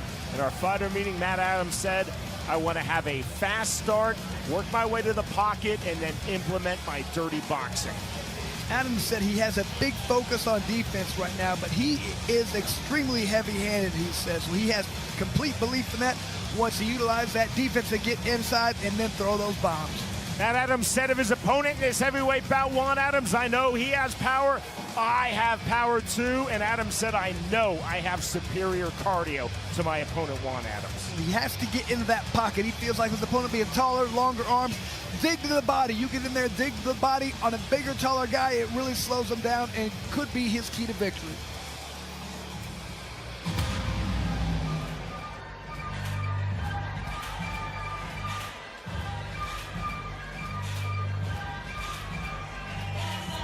This is fight number 1 in Bare Knuckle Fighting Championship for Juan Adams. Adams 10-6 in his pro MMA career, which includes 4 fights in the UFC, 1 fight on Dana White's Contenders Series, and 2 fights in PFL. Adams wrestled at the NCAA Division I level at Virginia Military Institute. Adams said, I'm going to implement that wrestling. I'm going to be extremely heavy in the clinch, power punches are my key to victory. Adams just feels like he's a superior athlete. He wants to show it out there. He wants to change stances, use angles. He wants to go out there and use a wider stance, but he wants to be very balanced out there. It feels like if he can throw a lot of jabs on the outside, then that right hand get into the clinch, he's going to have a great night. Juan Adams said of his opponent, Matt Adams, I know he's a strong and powerful guy. Adams said, I'm a much bigger man, and I'm a much more powerful man. That will be the deciding factor in my favor. And that's why he feels like the main thing for him, his key, to just touch his opponent. He feels like good out there, lands that jab. If he touches his opponent, he's going to win. You just saw the legendary trainer Mike Winklejohn in the corner of Juan Adams. We send it to Jeff Houston. Ladies and gentlemen, we are set for our next fight of the night, scheduled for 5 2-minute rounds in the heavyweight division. Presented to you by Mint 45. Introducing to you first, fighting out of the red corner. Tonight he wears black and red. He stands 5 feet 10 inches tall. His official weight, 261.8 pounds. He holds a combined combat sports record of 7 fights, and tonight makes his BKFC debut. Fighting out of Zanesville, Ohio, here is Bad Man Adams. And across the ring, his opponent, fighting out of the blue corner. Tonight he wears silver and black. He stands 6 feet 5 inches tall. His official weight, an even 267 pounds. His MMA record stands at 10 victories opposite 6 defeats, and tonight makes his BKFC debut. Fighting out of Albuquerque, New Mexico, by way of Houston, Texas. Here is Juan the Kraken Adams. And our referee in charge of the action, Nick Behrens. Juan Adams, 6'5" against his opponent, the 5'10" Matt Adams. Juan Adams said, I either want to be very long or in the clinch where I will be very rugged, very heavy. Round number 1. Fast start off from scratch for Juan Adams. He's in the gray trunks. Black and red trunks for Matt Adams. Matt Adams to the inside. Both these guys are good wrestlers, so Nick Behrens with some difficulty on the separation. Matt Adams continued to throw on the reset. These guys being good wrestlers, there could be a lot of clinch work in there. Driving pressure from Matt Adams. Matt Adams short with the right hand. Juan Adams with his back against the ropes. And the separation for Nick Behrens. Open guard for Juan Adams. Hard on the entry goes Matt Adams on the front shoulder. Now left hand. Another left hand to the head from Matt Adams. 120 remaining, round number 1 of this heavyweight bout. You see the overhook held by Juan Adams. Backfield orders referee Nick Behrens. Overhand, right counter, right hand from Juan Adams. So what Matt Adams wants to do, he wants to push his opponent back against the ropes the entire time, coming with those overhand rights. Half-tie plug, he would call it in wrestling a single collar tie held by Juan Adams. The breaking in from Behrens. Bet a big right hand's coming from Matt Adams right here. Matt Adams going with the jab, looking for the entry.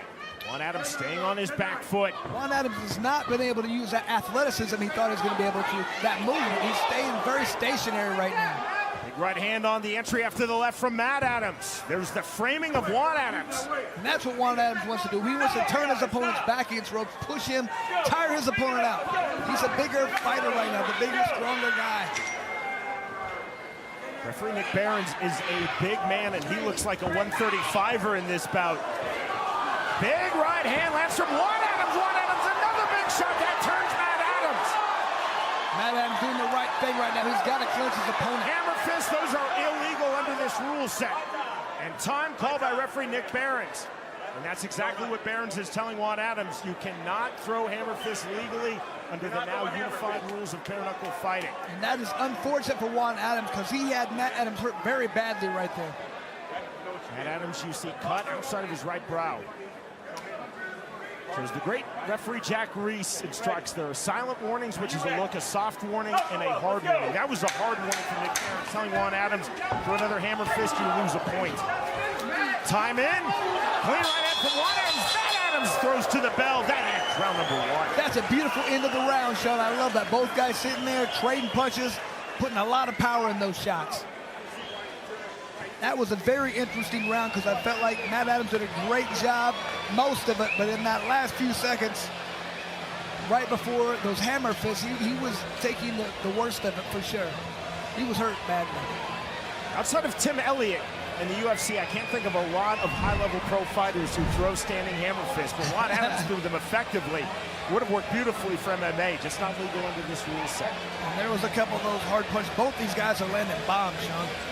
That was a beautiful end of the round. I love it. Both guys just bit down their mouthpiece, decided to try and knock the other guy's head off. I don't think that Juan Adams had actually downloaded the PDF from the Association of Boxing Commission's website on the Unified Rules. He looked perplexed when referee Nick Barnes told him, you cannot legally throw hammer fists. Like, what are you talking about? That was legal.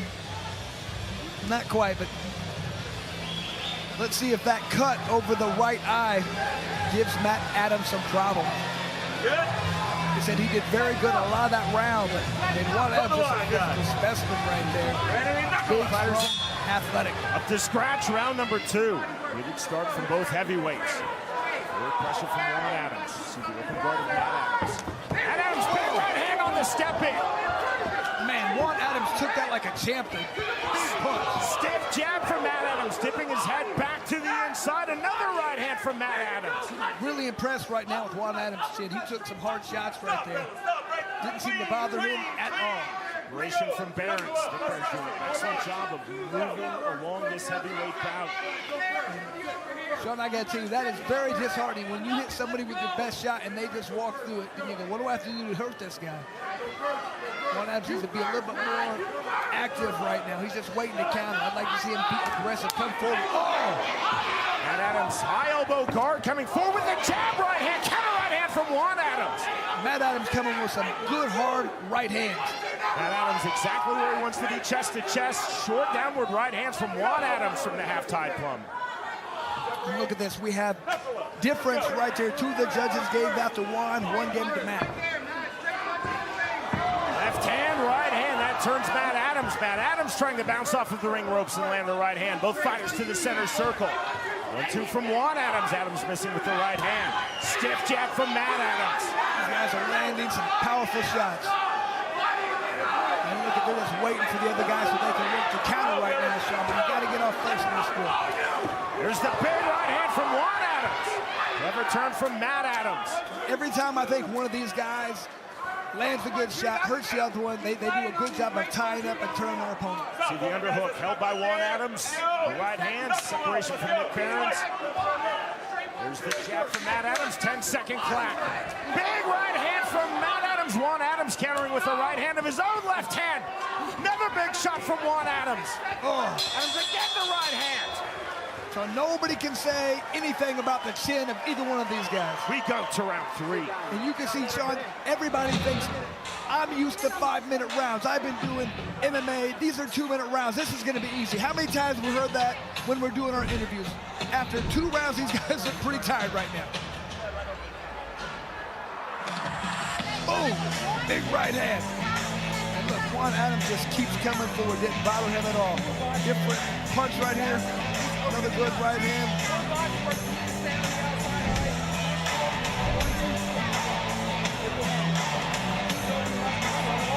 Like I said, this seems so easy when you're out there watching on TV, and you can see the score right here.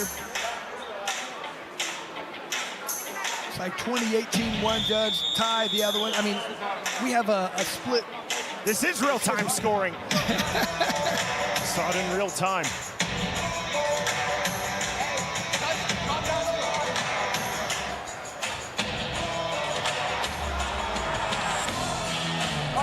But the pace is definitely slowed a little bit. These guys, a lot of grappling there, a lot of pushing. That's so tiring, especially against a guy over 250 pounds. To the step in right back from Juan Adams. Matt Adams now driving pressure forward. Half-tie plum now held by Juan Adams. He's on the turn. Let's go. Separation again from Nick Barron. 360 turn from Matt Adams. Spitting out blood, then lands the stiff jab. Overhand right from Matt Adams. Juan Adams clawing at the blood under his right eye, taking that left jab from Matt Adams. Heavy on the overhook, now goes Juan Adams, almost in a wizard position. Right, headlock position from Matt Adams. We'll see the patience of Nick Behrens. Behrens did well to elude that right hand of Juan Adams. Overhand right from Matt Adams. And every time you think one of these guys is hurt, they come back with hard shots. I love it. Rear right uppercut lands from Juan Adams, and Matt Adams walked through it. That mouthpiece did fall out there. Acknowledges the suckers by Nick Behrens. Back to it, stiff right hand. You can see here Juan Adams throwing a lot more, landing a lot more.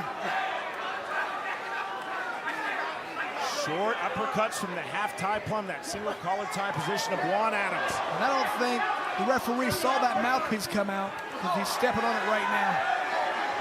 Forward pressure from Juan Adams. Dropping to a knee is Matt Adams. Pause from Nick Behrens, grabs the mouthpiece. Oh, the fight's over. Matt Adams telling Nick Behrens he is done, dropping to a knee, and the win for Juan Adams.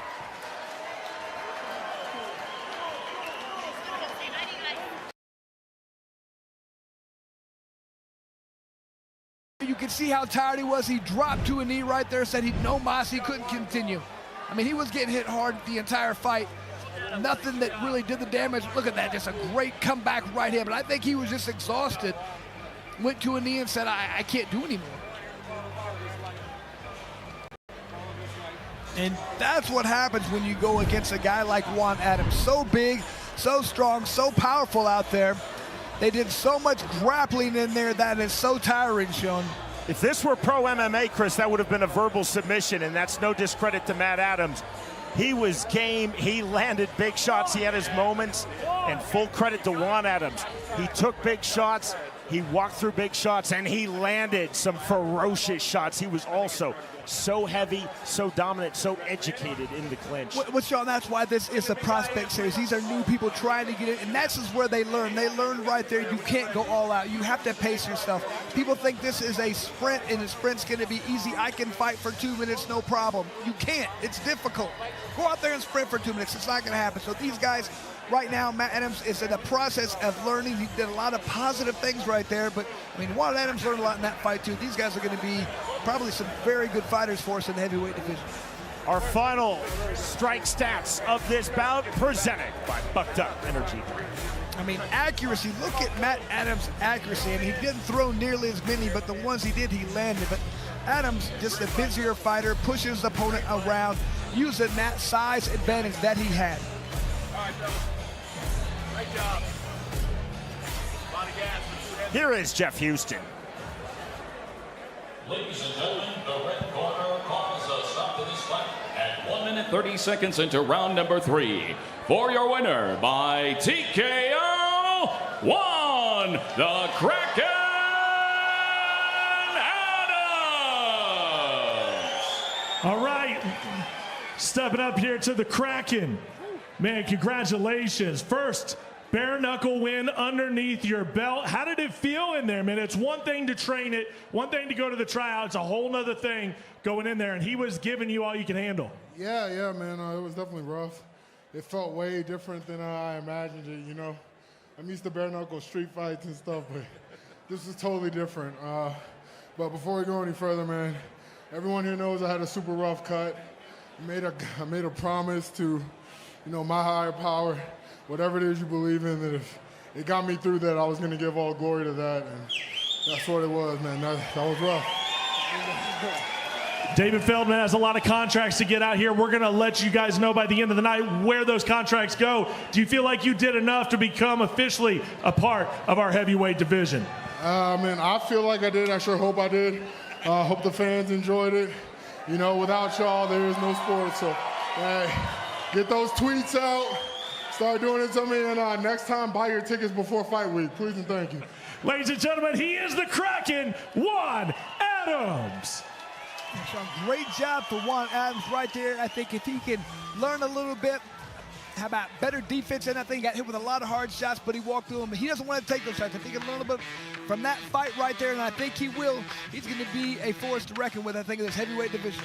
Adams versus Adams in the heavyweight division. Juan Adams, Matt Adams going all out. The winner by way of third round technical knockout, Juan Adams defeats Matt Adams.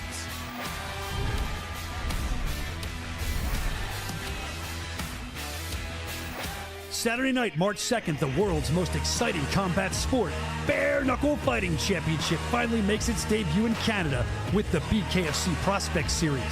In the main event, Tyler Randall walks into enemy territory as he knuckles up with Canada's own Devin Gibson. In the co-main event, female fighters collide as the undefeated Gabriella Roman fights the popular Jade Massam Wong. Plus many other electrifying bare knuckle fights. Watch it live on the BKFC app. Download it at bkfc.com. We are all the way live from Satellite 5. I'm Brian Socia, and as always, so much to get into this week on the Bare Knuckle Show. We're glad you're hanging out. Bare Knuckle just takes one shot. If he can land a good shot, he can do some damage. 6 new major signings, a new location overseas that we're going to be doing. Gives me so much more energy and reason to go ahead and do what I do. Oh, shit! Oh, shit! It's inappropriate.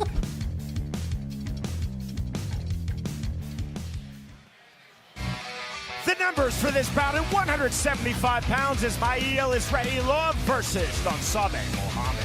You can see here Mohammed is a few inches shorter. However, he does have a 2.5-inch reach advantage against his opponent.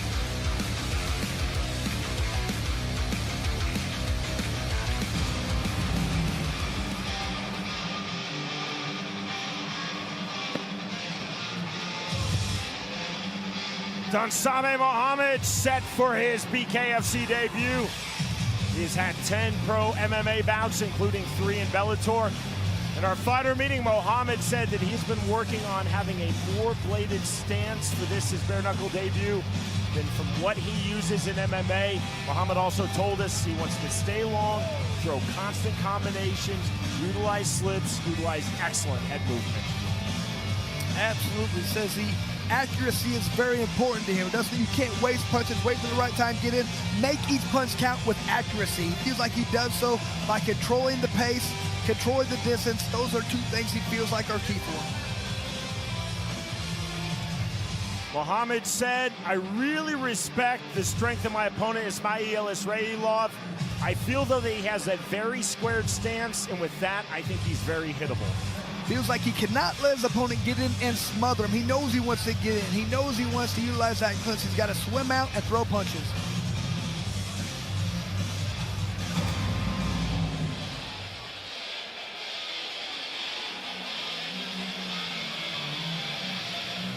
The Chechen from Grozny, now based here in Albuquerque, New Mexico, Ismail Israilov, set for bout number 1 in BKFC. Israilov 4-1 in his pro MMA career, which includes 1 fight in LFA. Israilov started freestyle wrestling at age 6. Israilov said, I want to use my freestyle wrestling background and be extremely heavy in the clinch. Israilov said he wants to utilize pressure, no backward steps the entire time. I've seen this guy spar, I've seen him come at people, and that's what he does. He comes forward and applies pressure the entire time. Israilov said, never a backward step for me in this fight. I will be aggressive while also being very, very smart. Israilov told us as well, I don't want to overthrow my punches. I want to establish myself in the mid-range and then be accurate, be crisp. Feels like he's going to be stronger. He wants to outwork his opponent, utilize that clinch, be physical out there, be a bully. This is an intriguing bout. To get us started, Jeff Houston. Ladies and gentlemen, we are set for the next fight of the night. Scheduled for 5 2-minute rounds in the middleweight division. Presented to you by Fubo TV. Watch live sports and TV without cable, including BKFC on Fubo TV. Start your 7-day free trial at FuboTV.com. Introducing to you first, fighting out of the red corner. Tonight he wears black. He stands 5 feet 9 inches tall. His official weight, 175.2 pounds. His MMA record stands at 6 victories opposite 4 defeats. And tonight, he makes his BKFC debut. Fighting out of Napa, California, here is Dunsebe, Papa Midnight Mohammed. And across the ring, his opponent, fighting out of the blue corner. Tonight, he wears black and white. He stands 6 feet 1 inch tall. His official weight, 175.2 pounds. His MMA record stands at 4 victories opposite a single defeat. And tonight he makes his BKFC debut. Fighting out of Albuquerque, New Mexico, by way of Grozny, here is Ismail Israilov. And our referee in charge of the action, Andrew Glenn. Ismail Israilov told us, I will be extremely focused and I will be completely without emotion. Sporting touch of hands, round number 1. And this is a fantastic fight, Sean. Solid black trunks for Ismail Israilov. Black trunks, white trim for Damsabe Mohammed. Off the left hand comes Israilov. Israilov was very proud to be the first Chechen here in the BKFC. He brought that up many times to us, Sean. Stopping pressure now from the fighter from Grozny, Chechnya, Israilov.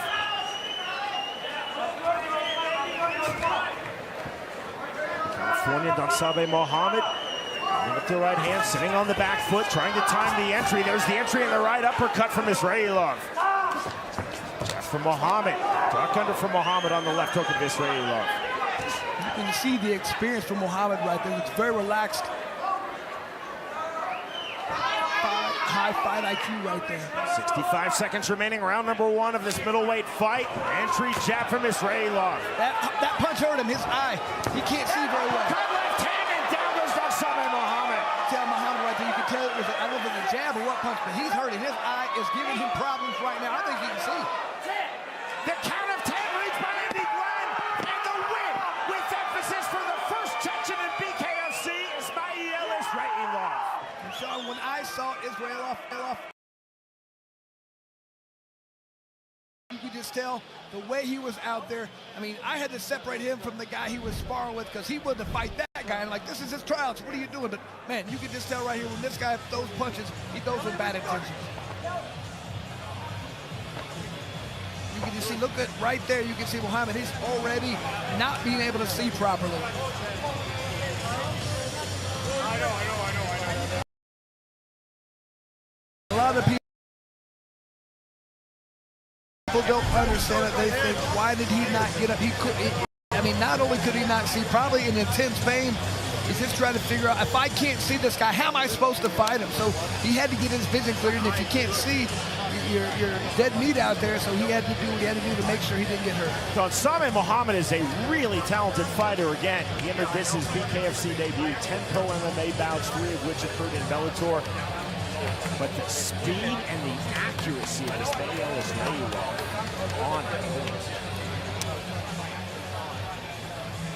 You could just see the disappointment from Mohammed right there. He looked very cool, calm, collected, relaxed.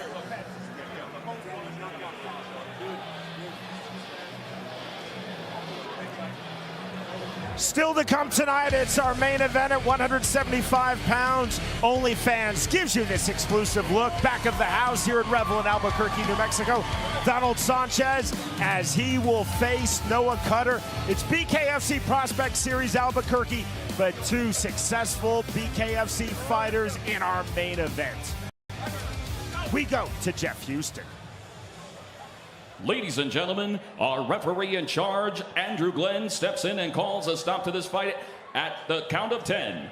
At 1 minute, 12 seconds into round number 1. For your winner, by KO, Ismail Israilov.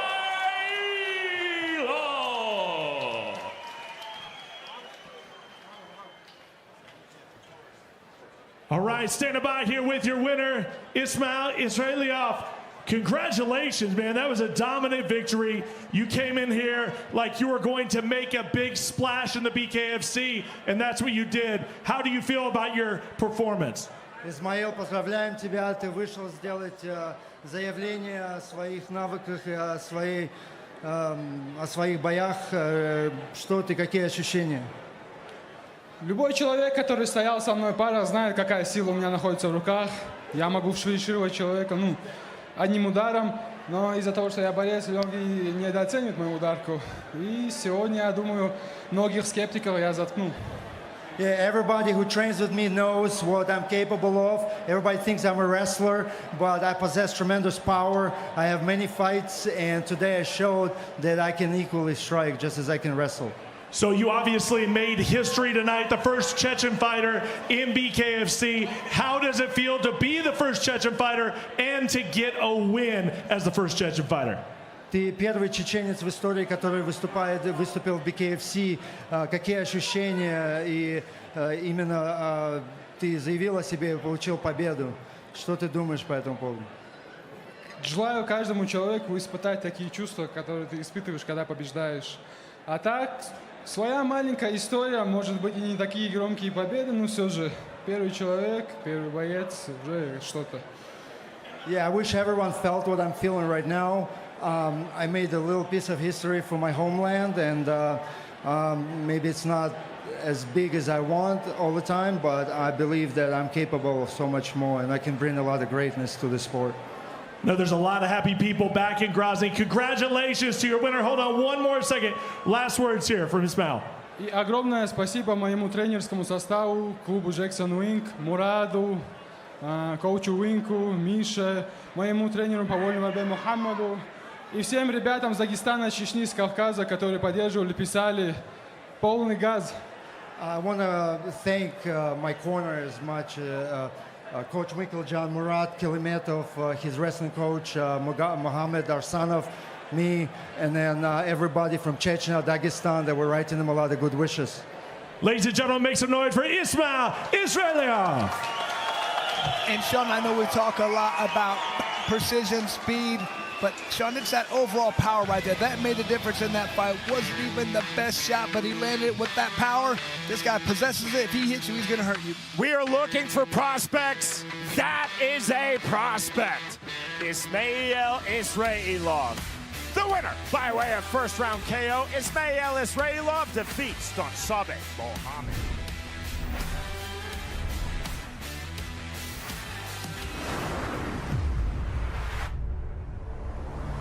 Once again, another challenger steps up. Once again, you take out another challenger.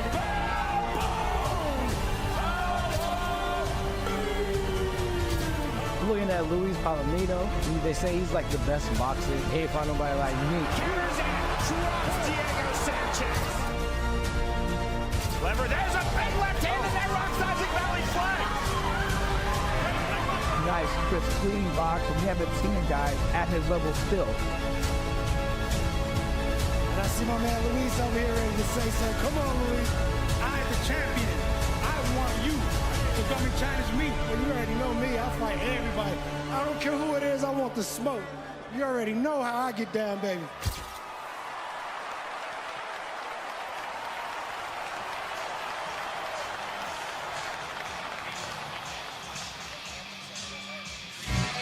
Light heavyweight division we go. Our tale of the tape for William Albrecht versus Freddie Sandoval. You can see here Albrecht does have a significant 5-inch height advantage. To go with that 5-inch reach advantage, Sandoval's got to get inside to land those hard shots. It's up to Albrecht to keep him away with those jabs and 1-2.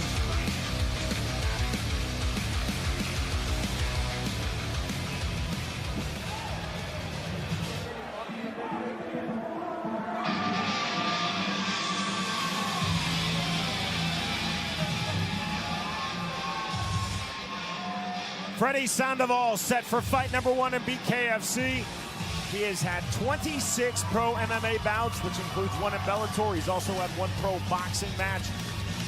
Sandoval told us in our fighter meeting he feels that he is a brawler with very good wrestling, and Sandoval said, I will implement my wrestling on the inside. Once I am in, I am staying in. Well, he has to utilize that clinch, get inside to do that dirty boxing. That's where he's going to do his best work against a much taller opponent. So he's got to watch out for those jabs, and he got to dick underneath them, move underneath them, and get into the pocket.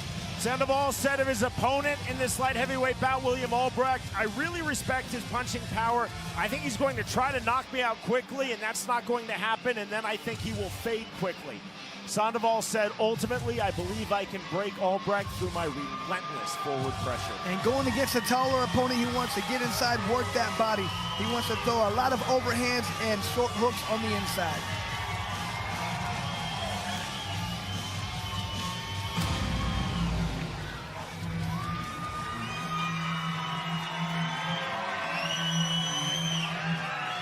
Bout number 1 in BKFC for William Albrecht. Albrecht, a veteran of 43 pro MMA bouts, including 2 in Bellator. In our fighter meeting, Albrecht said, I want to fully utilize my reach advantage, but I don't want to overreach.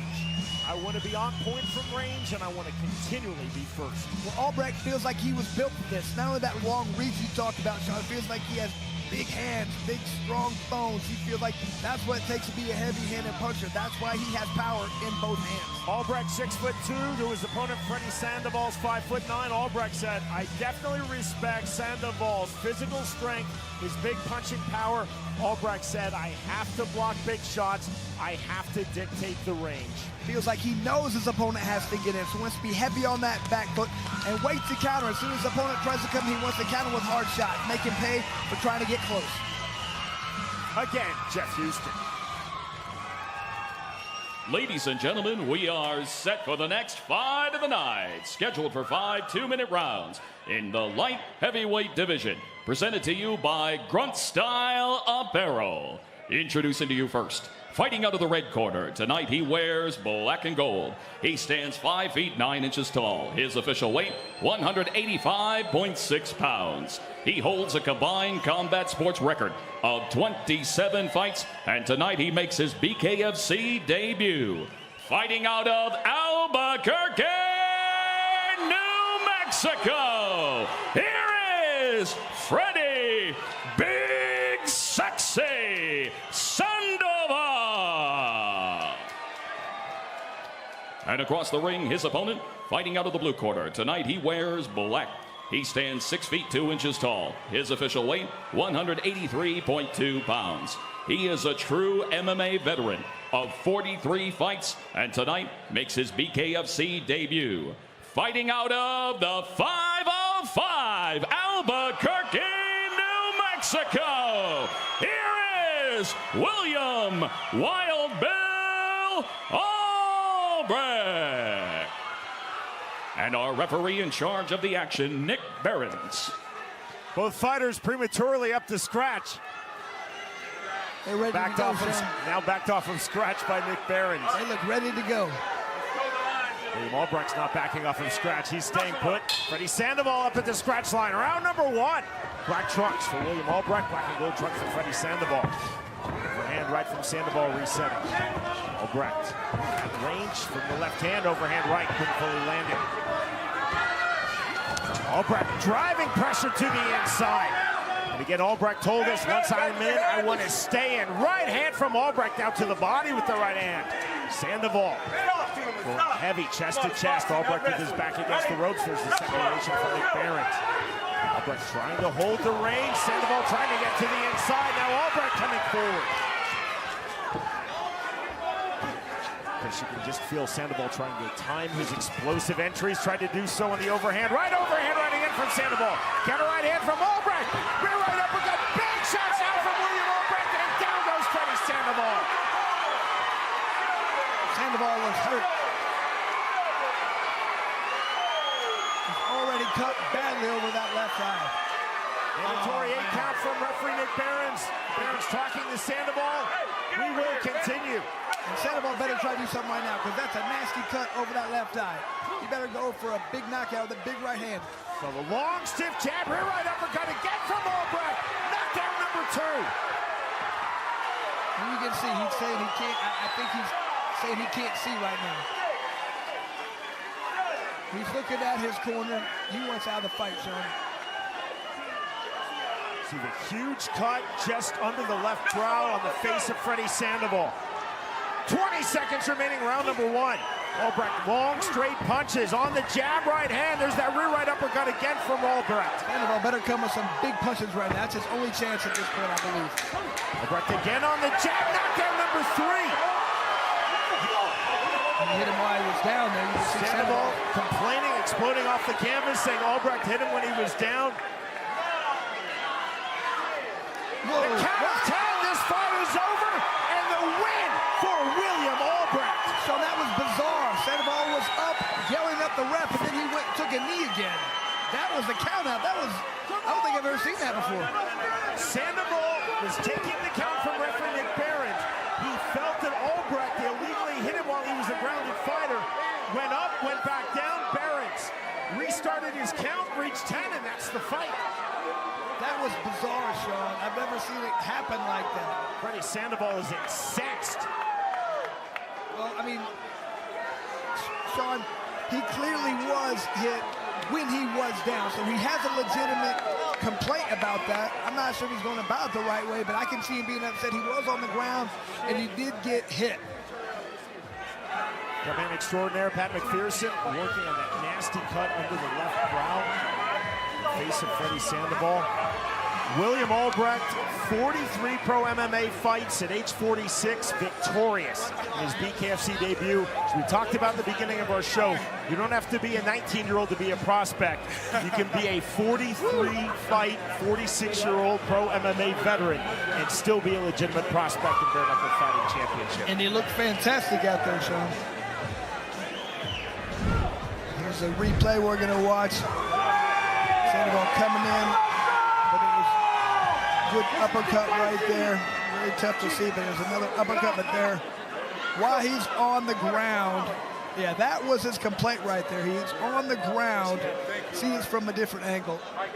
Good uppercut, definitely on the ground. So, and you see, Sandoval gets up, but then he goes back down. Yeah, that was clearly a strike on the ground. I'm not sure. Up, upset. Dodson takes a knee. I didn't understand. I've never seen that happen. They continued to count. Maybe the referee didn't see. He was busy trying to get the other guy in the corner.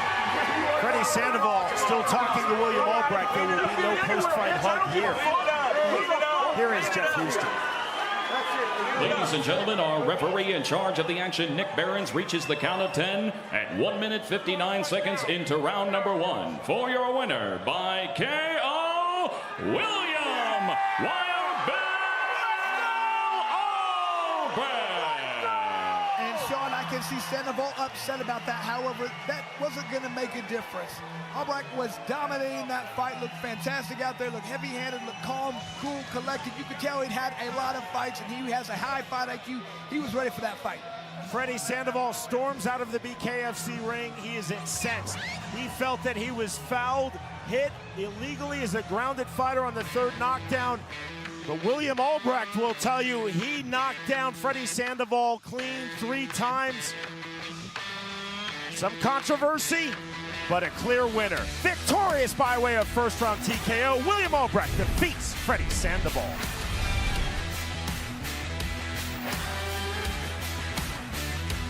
Friday, February 16th, the world's most exciting combat sport, Bare Knuckle Fighting Championship, presents the BKFC Prospect Series. In the main event, BKFC vet Stanislav Groshu knuckles up with a warrior fiending for his next knockout, Brandon the Shredder Shavers. Plus, many more explosive bare knuckle fights. Be a part of the excitement. Don't miss history unfold. Watch it live on the BKFC app. Download it at bkfc.com.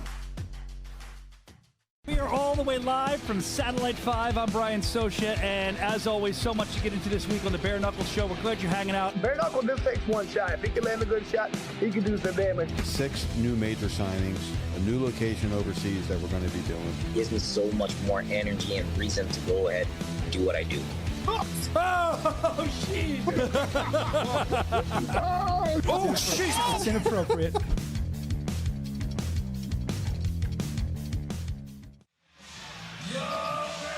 It's our first event, BKFC, year number 7, David Feldman, our 2024 opener, BKFC Prospect Series, Albuquerque. He is, of course, the man who brought the great sport of bare knuckle fighting into the modern era, the founder, the president, the CEO of Bare Knuckle Fighting Championship, David Feldman. David, there are prospects, and then there are prospects. Let's talk about who we've seen tonight, some legitimate A-level prospects. Yeah, we definitely did. There's definitely some talent here. I love this program. I love how you guys are picking them out to tryouts, bringing them the prospects, so we know if they have what it takes to go up to BKFC. I definitely saw a couple. I saw a couple that I definitely would like to see back in prospects a few more times just to get the experience to go up to BKFC. But we definitely saw some talent so far tonight, and I think these next 3 fights are going to be phenomenal. Sean, you can see a lot of these fighters, they're green. They're not real sure. It takes them a while to get a good feel for it, and that's what Prospect Series is about. Dave talked to me about this. We want to see when people come up to the BKFC numbered events, you're seasoned and ready to go. And David, what Chris and I have been talking about some fighters, they look and think, well, I'm not 19 years old. I'm in my 30s, or as we saw with William Albrecht, in my 40s. They've had pro boxing matches. They've had pro MMA. They can still be prospects. As Chris Lights Out Lytle said, we just want to see a willingness to fight in BKFC. Yeah, I mean, we just want to see that these guys want to... The line that I use back there all the time, they want to fight their asses off. We want to see that these guys want to fight their asses off. They want to fight their asses off. They have opportunity to go to BKFC. It doesn't really matter the age. We definitely do want to get the younger guys, but there's some of the guys that have had boxing careers or MMA careers, and, you know, this is for them now. So let's give it a shot. And if they can come in here and prove that they can fight their asses off, entertain the crowd, and the crowd wants to see them in BKFC, then why not? And Dave, you always talk about what is your why. Why are you doing this? Because, like I said, most fighters don't want to do this. Definitely most normal people don't want to do this, but people who want to do this, you want to understand why, because there's usually something motivating them, and that's the most important thing to me. 100%. I mean, that's what really makes him tick here. You know, you can see, like the guy from the last fight, he didn't have a why. His why was to grab a paycheck and jump out of the ring. I mean, that's what his why was, right? But other guys have the why, and they're fighting for their family. They're fighting for their life. They're fighting to put food on the table. They're fighting for their next meal. That's the kind of whys we want. That's the kind of people we want in BKFC to fight in the Prospect Series and go up to BKFC. And that's what you guys are looking for. David, we're sold out tonight and then some. Don't tell the fire marshal. There are a lot of people here at Revel in Albuquerque, New Mexico. This has become one of our most important cities. Yeah, well, we're sold out here. It's just unbelievable. We're sold out here, a line out the door. We're going to be sold out next week. We're sold out the following show in Canada. The next show looks like it's about to be sold out as well. It's unbelievable way to start this year. I mean, people cannot get enough of Bare Knuckle Fighting Championship, and, you know, it's going to be a great year. And let's break some news. Let's talk about next stop in New Mexico for BKFC, David. Next stop here in New Mexico, we will have Dagoberto Aguero will fight for the championship. He will take on John Dodson, man, one of my favorite guys. Very energetic inside and outside the ring. Just looking forward to that fight on March 29th here in Albuquerque. And it's hard finding guys for John Dodson to fight because he's been so good. But, I mean, Aguero looked phenomenal last time we saw him fight. Speed, accuracy, I mean, just everywhere right there. He is going to be a tough opponent. Yeah, he's also got, I think, like 12-1 or 13-1 in pro boxing. He's got the experience. He definitely wants the shot to give Dodson, you know, all he can handle. But, you know, Dodson's a handful here. David, this is, of course, our 2024 BKFC opener. Let's talk about the year ahead in Bare Knuckle Fighting Championship. I mean, I don't even know where to start, Sean, man. I mean, we got this. We go next week to the Hard Rock, one of our favorite places, and then we go to our first show right outside of Washington, D.C. in Manassas, Virginia. We go to Canada. We're going to the Middle East. We're going to Japan. We're going to South Korea. We're going to Thailand, Mexico. You name it, we're going there this year. We're going to 9 different countries, almost 50 fights in 9 different countries, and probably 22 different states. It's going to be an unbelievable year, and we're going to be very tired. Dave, I'm doing the tryouts. We're doing them in Canada. We're doing them all over the country, and the enthusiasm that these guys come with is unbelievable. And the thing that I love, the thing that's making me go, this is amazing, is they don't want to do boxing. They don't want to do MMA. This is a sport they want to do. I would have never thought that 5 years ago. Yes. You think they're going to do something else first? No, they want to do BKFC. That's what I talked about. When the real evolution, Sean, comes, when the real evolution of bare knuckle fighting comes, is when they want to start their careers with bare knuckle fighting. They want to learn bare knuckle fighting in the gyms to start their careers as a bare knuckle fighter, as opposed to being a boxer or mixed martial artist. That's when we know the sport is really evoluting and growing, and that's what's happening with your tryouts. You're seeing it all over. The tryouts are crazy now. It's not the 5 or 10 people. It's 60, 70, 80 people that want to do this that are all experienced fighters. David, you know, the great Art Davie, I had dinner with him on Tuesday. He is the biggest BKFC fan in the world. Art Davie is the creator of the UFC. He's in the UFC Hall of Fame as such. He was talking about the fact that really through UFC 4, he actually had to run ads, Fighters Wanted, in Black Belt Magazine, Inside Karate, Inside Kung Fu. It wasn't that extreme, but you think about the challenges in finding fighters. Only real fighters like Chris Lights Out Lytle stepped up in 2018. And now you are overwhelmed with former UFC champions, former major boxing organization world champions saying, please give me a chance in Bare Knuckle Fighting Championship. Look, man, we created something special here. We have a great team here that really saw the vision. They all came together, and we pushed this thing. and push this thing and push this thing. And now everybody does want to be involved with it. We created a movement. We created a phenomenon. Bare knuckle fighting is just something different. It's something that people can get behind. My pitch lately, Chris, has been this with bare knuckle fighting. It's not just bare knuckle fighting like people can relate to it because they've been punched in the face before, or they threw a punch. But they wake up every day and they get hit in the face by life. Like that's what it's relatable to everybody in the world. They get it. They get what it takes to have to keep going or not keep going. And that's why bare knuckle fighting is so relatable to everybody. And that's why it's growing so fast. And that's why everybody's getting behind it. And that's why, Sean, there's no shortage of fighters.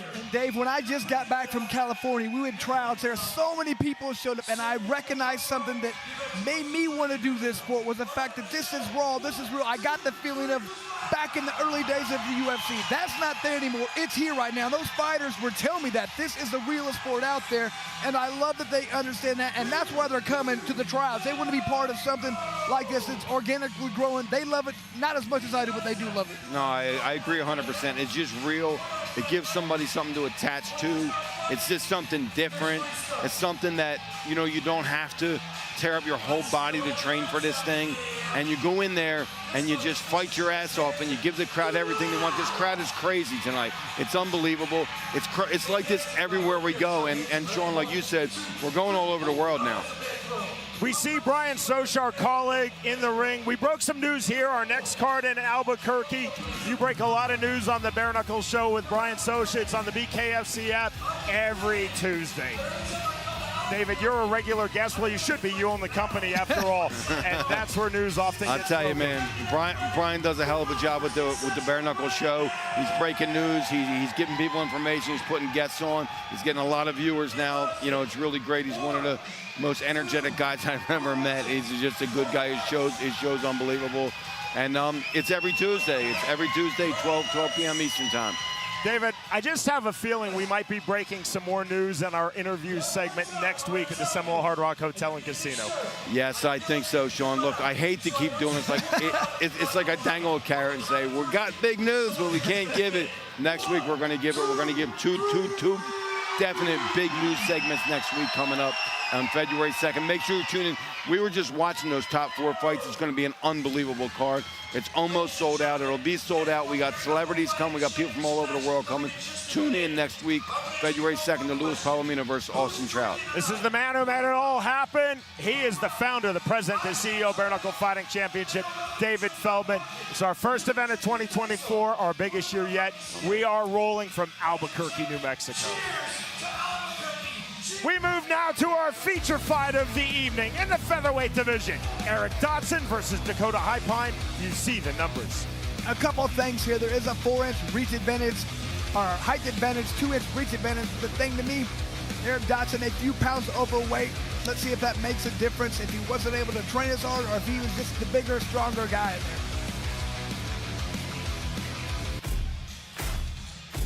3 fights in BKFC for Dakota Highpine. His debut came September 2022 when he defeated Cody Greenwood by unanimous decision. Dakota Highpine's at his best when he's able to hurt his opponent.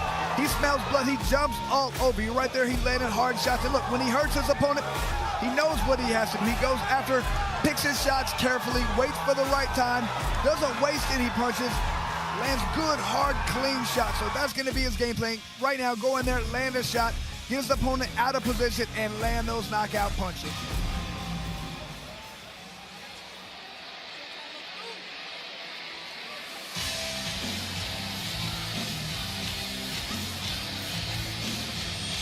Dakota Highpine set for fight number 4 in BKFC. He's had 14 amateur boxing bouts, 2 in AMI MMA. In our fighter meeting, Highpine told us he has really been focusing on his clinch and training. He said, I've also been focusing on smart defense. Highpine told us he felt that he's been overly aggressive in his last 2 fights in BKFC. He said, I trust in my boxing. I just have to be a little more measured. Said he wants to use that in and out motion, be very defensive minded like you said, Sean, and stay outside, but when they get inside, he wants to utilize that clinch. He thinks that will frustrate his opponent and let him make mistakes. Highpine said, constant 1-2s, active jab, and I cannot allow my opponent Eric Dodson to turn this fight into a firefight. Feels like working the body is important right here. He knows his opponent didn't make weight, wants to go out there, test his body, see if he's done all the work. That's what it takes to get out there. If he put in the work, done those sit-ups, done all the road work, he's not sure if his opponent did. 2 wins at BKFC for Eric Dodson. His debut came August 2022 when he defeated Nick Villar by first-round KO. Nick Villar's been a very tough opponent for a lot of fighters right here. But you can just see not only the power right there, but that accuracy. Villar had a good defense up there. He had his hands in good position. Only a little tiny shot could get through, and that's what happened. Eric threw the very little a punch in a very little space and got that knockout. He has speed and accuracy just like his brother.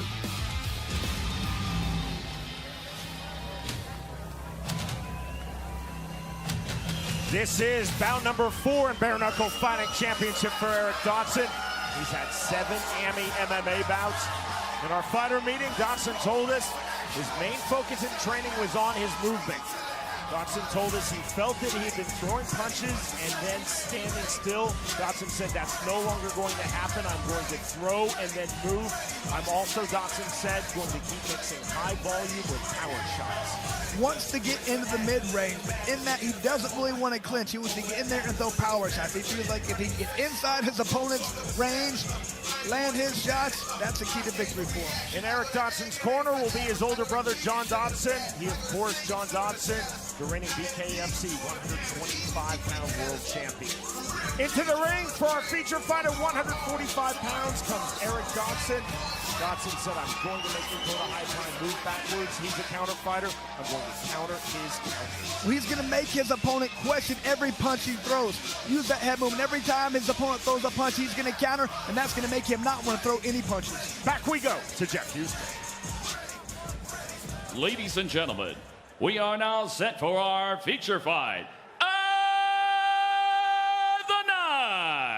Scheduled for 5 2-minute rounds in the featherweight division. Presented to you by Forged Irish Stout.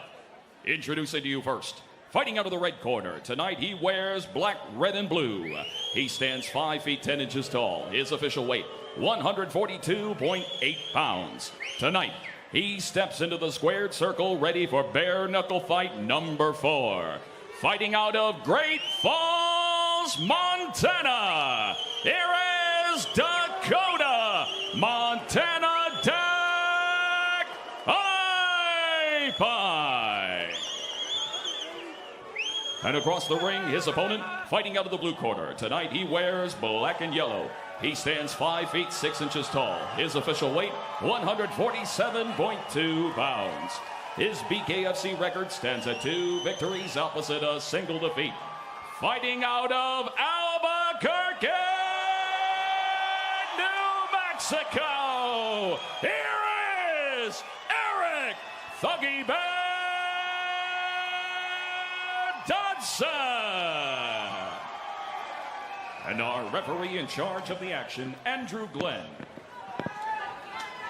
Dakota Highpine told us, I know Eric Dodson is going to use a lot of quick forward pressure. I cannot allow himself to establish on the inside.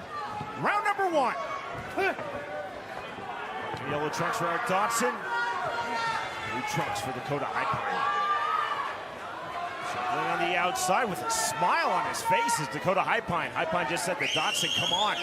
And so just from talking to Highpine, I felt like he was in the best place we've seen that mentally. Here's the left hand. Big shots. The flurry on the inside for Eric Dodson. Dodson with the left hand, right hand. Slipping in the corner, and down goes Dakota Highpine. Just blitzed him right there. A lot of heart. Highpine's telling Andrew Glenn he is done.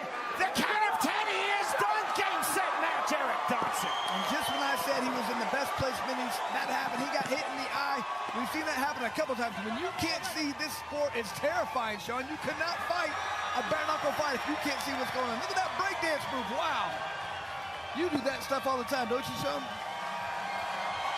Is that one of your moves? Well, I would say that Ty Emery now has competition for one of the best celebrations in BKFC history. And right from the beginning, like I said, Highpine coming with good energy, but it was just this flurry right there. once Dodson knew he had his opponent in a bad situation, he just threw a lot of shots right there. All it took was that one shot, the one that landed and cut the eye open of Highpine. There was a good one right there. So Highpine is already hurt with that jab. He's trying to fire back, but just that explosive power of Dodson right there.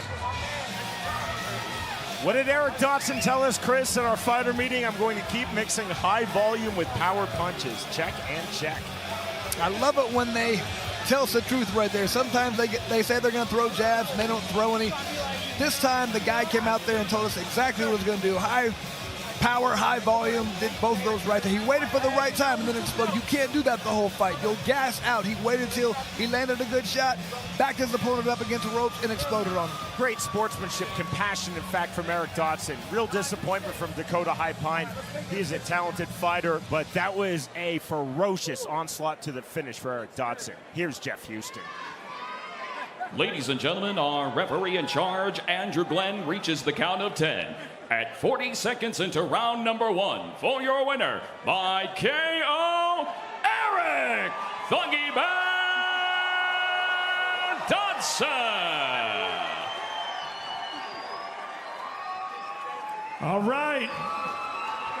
Little sportsmanship here. Thuggy Bear with another victory. Congratulations, getting it done, man. You hit a little stumbling block last fight. You rally back, and what a finish, man. You got this crowd absolutely nuts in here. Thank you. Let's talk about it, Thuggy Bear. Talk about that finish. Oh, it was good, man. We definitely, from my last fight, we took a couple notes. Watched myself a little bit more, see where I saw openings, watched our opponent a little bit more. We made some adjustments during the camp, so it was fantastic. I know you and John are close, but I mean, y'all got to compete with these finishes. That was pretty good. He's had some good finishes. That was pretty impressive. Little competition with you and your bro. Absolutely. We're always trying not to let it go to the judges, so a little bit more push during the fight means no more next round, so we're definitely going to push each other. So here you are, man, feature fight. You're 3-1 in BKFC. What's the future look like for Thuggy Bear? Every time, take up a little bit more of a step, a little bit more step up, work towards that title. So we're definitely looking to take on some contenders. There it is. Albuquerque, make some noise for your guy, Thuggy Bear, Eric Dodson. Great comeback fight for Dodson. Sometimes people lose and it gives them a little problem. Not here. He came through with flying colors after that first adversity. He is a legitimately nice person, as is his brother, John Dodson. And like his older brother, John Dodson, the BKFC flyweight champion, he is a ferocious finisher. The celebration after the victory with emphasis. The winner, by way of first-round knockout, Eric Dodson defeats Dakota Highpine.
We the people are desperate for common ground.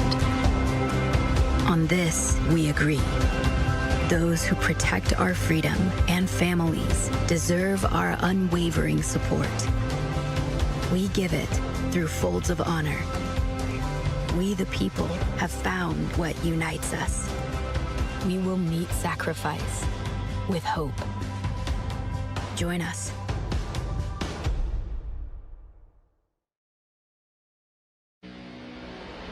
Tonight in the co-main event, it's Taylor Killer B. Starling versus the Tennessee gangster Jenny Savage. It's a rematch filled with bad blood, but this time it's not MMA. It's bare knuckle fighting, another sport, new rules, a faster pace. Can Jenny Savage stand tall again, or is tonight Taylor Starling's time? Then, in the main event, the bustling middleweight division is on display as two battle-tested warriors throw down, both looking for a statement win that could inject rocket fuel into their career. It's Albuquerque's hometown star, Donald Sanchez, versus a warrior returning to the squared circle for the 10th time, Noah Cutter.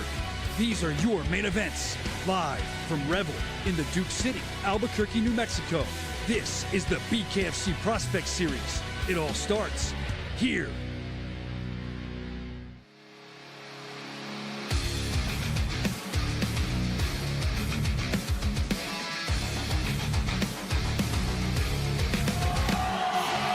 Bare Knuckle Fighting Championship is brought to you by Bucked Up Energy Drink. Albuquerque, New Mexico, calling this a hotbed for fighters just doesn't do it justice. But now the hungriest and most dangerous fighters are stepping into a new arena, the BKFC Squared Circle. Let's get down to business. Up next, it's been 4.5 years since Jenny Savage went toe-to-toe with Taylor Starling and won. But that was MMA. What happens when these two thrilling fighters clash in the bare knuckle ring? And it is kill or be killed when Noah Cutter signs his contract. But this time, he's up against an over 50-fight veteran in Donald Sanchez that has a whole city behind him. And here we are right inside the Revel Entertainment Center here in the Duke City, Albuquerque, where they have been frenetic, electrifying from beginning and now getting into your co-main event and your main event of the evening. What a night it has been here back in New Mexico, kicking up 2024 for Bare Knuckle Fighting Championship, and this is where we really get into it. But folks, the Prospects most definitely lived up to its name here. What an incredible night it's been. Let's take a look at just some of those highlights that we saw a little earlier. KCA Zach Pannell, this kicked off the event, and it started with a bang. As you see, Zach Pannell, what a tough dude, comes around the side, has to get stopped there, but it's a huge finish. Zach Pannell really making an impression here on the brass here at BKFC. Then Apostle Spencer and Kane Tomlinson Jr., the third Tomlinson to step inside the BKFC ring. And this one didn't last very long. Kane Tomlinson Jr. showing that power, an early finish in just our second fight. Then the ladies take the stage. Brittany Horton and Carla Alvarez. Horton puts up a great fight, but Alvarez shows that she has dynamite in those hands and right on the money. Horton would go down. Alvarez gets her hand raised tonight. Definitely showing out. Then the big boys, the real big boys, the Adams boys, Juan Adams and Matt Adams. Matt Adams putting up quite the fight, but the Kraken, Juan Adams, is just too much. As you can see, Matt Adams was landing, but Juan Adams able to force a stoppage. What a finish for the Kraken. Then you just saw it. Eric Dodson and Dakota Highpine. And Eric Dodson, my goodness, like I said, he hit the stumbling block last fight, but he was on fire, looking just like his brother, throwing rapid fire. And Dakota Highpine just could not take any more. Eric Dodson with the celebration, the break dancing. Those boys know how to move. The Dodson boys always do real well here in Albuquerque. Prospect Series, absolutely insane. That's going to continue on. We are going to continue with the Prospect Series. We're going up to Canada, to Edmonton, Canada on March 2nd. Then we're going to be in Manassas, Virginia as well. That's actually even sooner. That's going to be on the 16th. There's so much going on. 57 coming up. We found out that we're going to be back in Albuquerque March 29th, and we're going to get the other Dodson on the card. Our flyweight champion, John Dodson, is going to be in competition against Aguero. A lot to be excited about for BKFC, and a lot to be excited about with this co-main event and this main event. So I'll stop talking and send it down ringside to the voice of the BKFC, Sean Wheelock, and the walking fight of the night, Chris Lytle. Thank you very much, Cyrus. So, Chris, the concept of the BKFC Prospect Series, early on we see prospects, many of whom you selected from the open tryouts across the United States, indeed across the world in BKFC. When we get to the feature fight, the co-main and the main, we're seeing established BKFC fighters. That's certainly what we have in the upcoming co-main and main. Our main event at 175 pounds, Donald Sanchez versus Noah Cutter. Both guys very experienced as combative fighters right here. You can see what Sanchez does. Very smart with his approach. Not going to sit out there and trade with you, but look, against a very tall, difficult guy in Blake Lacasse. But look at the high ring IQ. Just looks for openings. Waited for the right time, ducked underneath the jab, and came with that left hook. That's what's open. When a guy throws that jab, look at that, perfectly placed right there. Usually they drop that right hand. He saw that, and he capitalized on it. Throwing a right hand right there, just well-timed, well-executed. That is that high ring IQ that he shows, displays, and that's what he wants to use tonight. Now, when it comes to Noah Cutter, Noah never puts on a boring fight. This guy comes forward the entire time and throws hard punches. Look what, same opponent right there, Blake Lacasse. Blake with a good knockdown right there, but Cutter didn't care. Came forward the entire time, threw hard punches. That's where he does well, with high volume, straight punches. Feels like he can outwork or outland anybody right there. And when he does, he puts people down just like that. When he comes forward with that pressure, he's difficult to deal with. So it's going to be a contrasting styles between these two guys. Who's going to be able to execute that game plan is going to win the fight. Chris, our co-main event, women's 115-pound division. This is a Pro Combat Sports rematch because in October 2019, Jenny Savage in Pro MMA defeated Taylor Starling by way of third-round TKO. They've since become two of the top females in all of BKFC. Now the rematch, the first time they fight each other in the BKFC ring. And Sean, we were fortunate enough to commentate that first right there, but these are two different fighters. Look at this confidence right now. That wasn't there when we saw them fight the first time. And look right here, the Killer Bee coming forward. She knows this is bare knuckle. She's learned if I come forward and I land hard shots, I'm going to win this fight. So that's what she did on her opponent right now. Cassie Robb jumped all over and threw a barrage of hard shots. That was a great body shot she mixed in there, but just knows if she can get in there, land her shots, she can either get a knockout or get the referee to stop it. Now, when it comes to Jenny Savage, she's much more economic with their punches. She's much more reserved, much more measured. Wait for the right time. Doesn't want to trade with you, but wait for the right time and explodes on you. But just a good look at that. Very smart movement right there. When her opponent got close, she tied her up. Beautiful left hand, waited for the right time and landed a beautiful counter left hand right there. That was a good shot. Got the knockout right there. So she's going to come about this a little bit different. Doesn't want to go out there and trade, wants to control the range, be smart, get the knockout that method.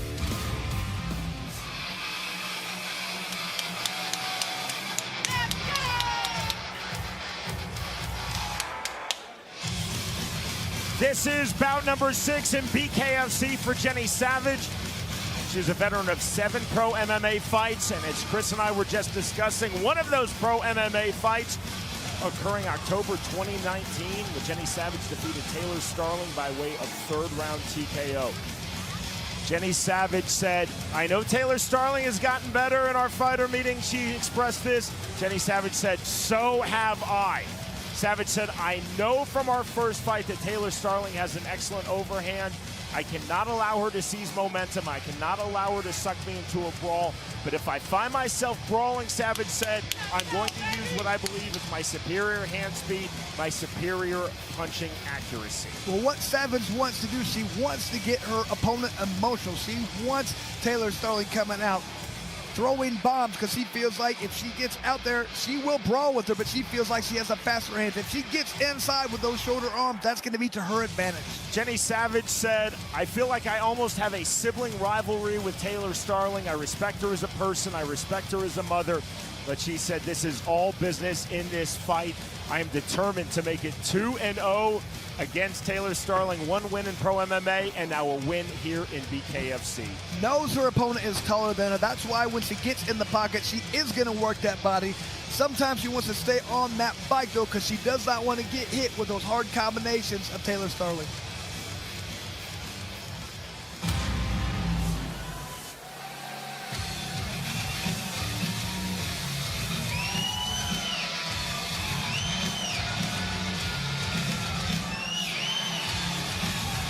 BKFC bout number 6 for Taylor Starling.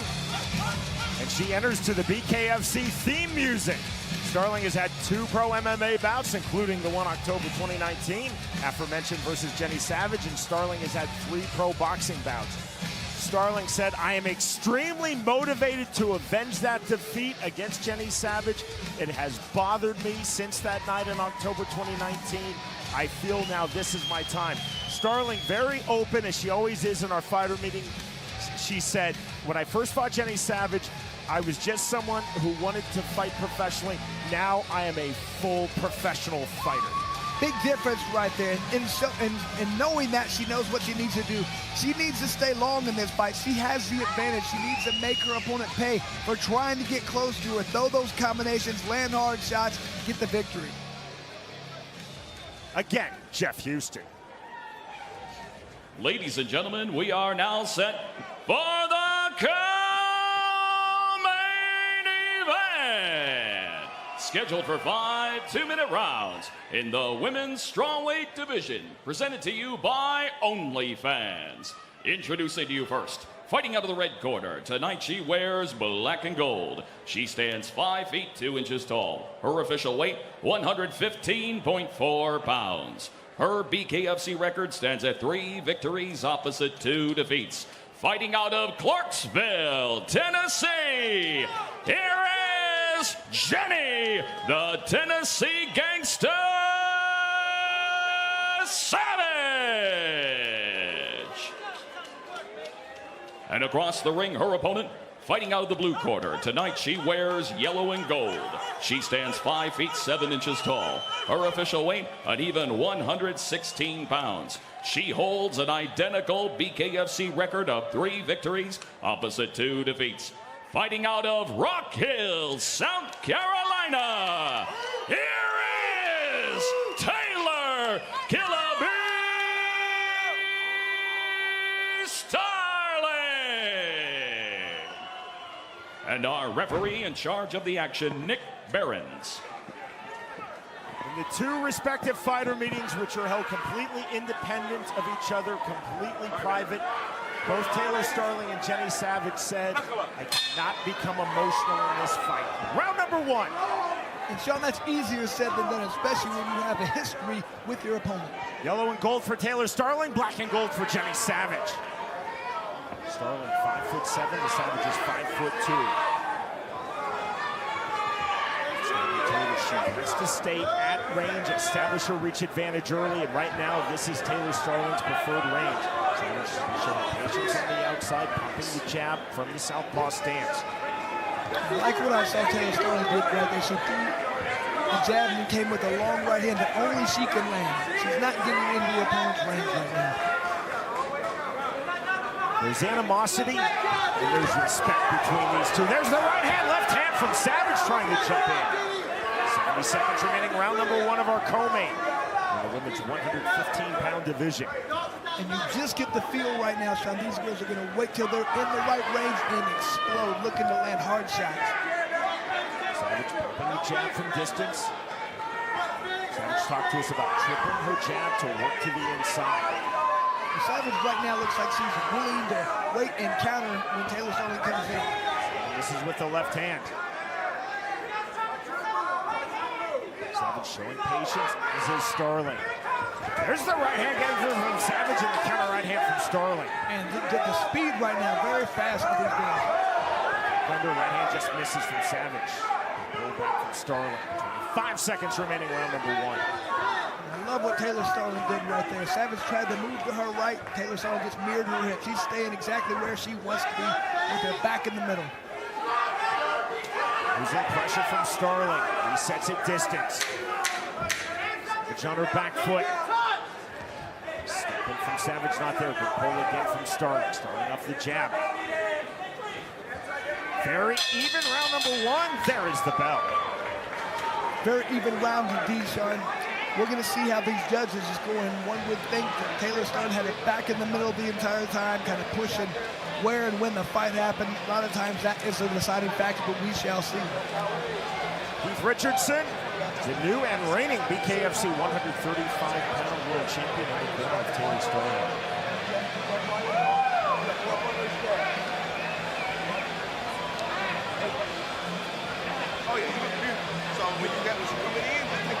Like I said, both combatants right there look like they're trying to implement their game plan. It looks like Jenny Savage is going to wait, look to counter right there, because Taylor Starling was definitely the aggressor there, tried to determine when and where the fight was going to happen. Let's see if there's any adjustments in this round, or if that's what both combatants want to do. Want to continue to fight at that range. See both fighters up to scratch. The scratch line's 3 feet apart.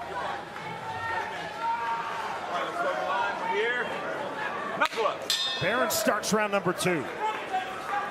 Jab from Starling. Trying to land the 1-2. Good pull back that time from Savage.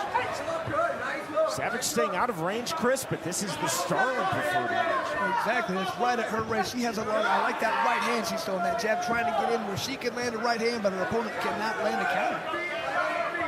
Savage told us, I have to create openings to get to the inside through my jab. She's not really trying to get off first or try to be offensive. She's looking to counter. Again with the 1-2. Pull back from Savage. The fighter showing outstanding head movement to this point. Forward pressure from Savage. There's the jab from Starling. Savage to the inside, right back out.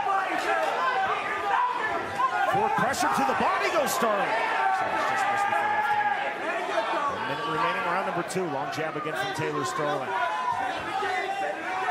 Trying to go to the body. You see Savage is having a difficult time getting in. She's having some trouble countering Taylor Starling as she's coming in as well. The right hand from Savage. Didn't fully land. Starling with the left hand. Savage resetting outside. And Taylor Starling says that's the way she wants to fight. Land hard punches, but don't get in there in this trade because she knows her opponent has very fast hands. And Chris, Starling is landing long, and then she's staying long just like that. And that's hard to do. That's discipline right there, because a lot of times a person lands a good punch like, I have him, I got him jump all over him right now. No, you don't. Getting late here in round number 2 of our co-main. 15 seconds remaining in the second round. See Savage now trying to mirror the Starling, stuck on the outside. Left hand, left hook just misses the mark from Starling. Savage trying to come in off the left hand. Starling exploding forward. There's the bell. We move to round 3. And I think you can see there a little bit towards the end, Savage understands that she's probably not doing what she wants to. She's not able to counter her opponent, so she does have to be more aggressive. She has to come forward if she wants to win this fight. She was trying to move back a little bit more in that round. And I agree with her right there. She needs to double up that jab, triple up, throw those straight lefts, get outside the lead foot of her opponent. That makes that straight left right down the pipeline. It'll be difficult to do though against Taylor Starling. She's doing a great job of mirroring her opponent's hips, and when Savage tries to come in, she's throwing those fast hands and countering. You can tell this is a different fighter than the first time. Chin down on extend. They say don't give it too much kick, get the face out there and straight punch. And here's the score, kind of like we've noticed, Taylor Starling is able to dictate the pace and the range for most of that, so she is up 2-0. It's great that we get to see it with real-time scoring.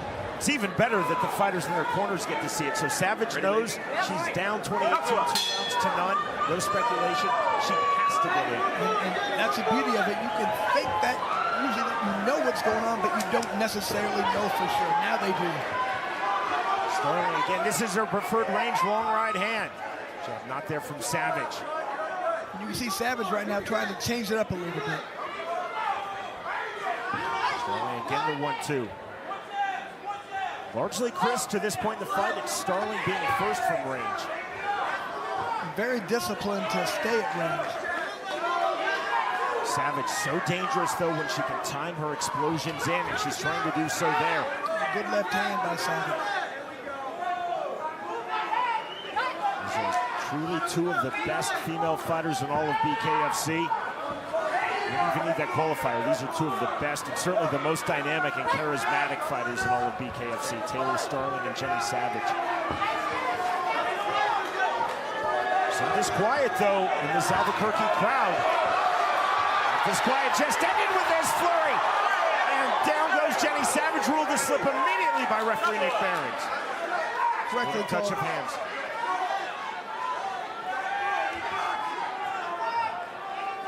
Albuquerque crowd got a little restless, and on cue, Starling and Savage started to throw. There's the right hand from Starling. They didn't like hearing those boos.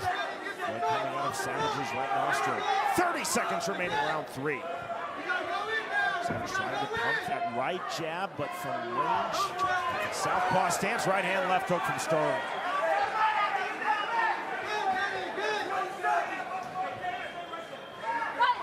Savage started off this round trying to get more aggressive, but now she's resorted back to counter punching. Triple jab, there's the triple jab from Savage, but that doesn't get her in. Left hook from Taylor Starling lands. Savage now bleeding out of both nostrils. The bell, we move to round 4. Both girls are countering very effectively. As soon as one person gets into range, there's about 4 punches thrown by each girl at a very rapid rate. You can see what I'm talking about right here when they get in. Just several hard punches being thrown rapidly.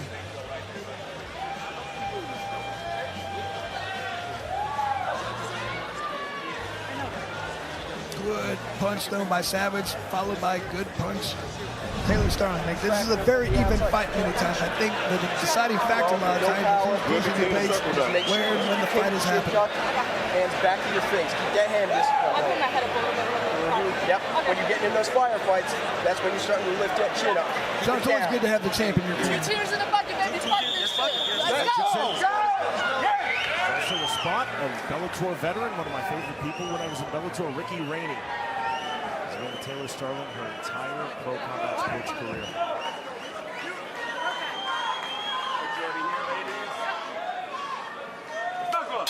Round number 4.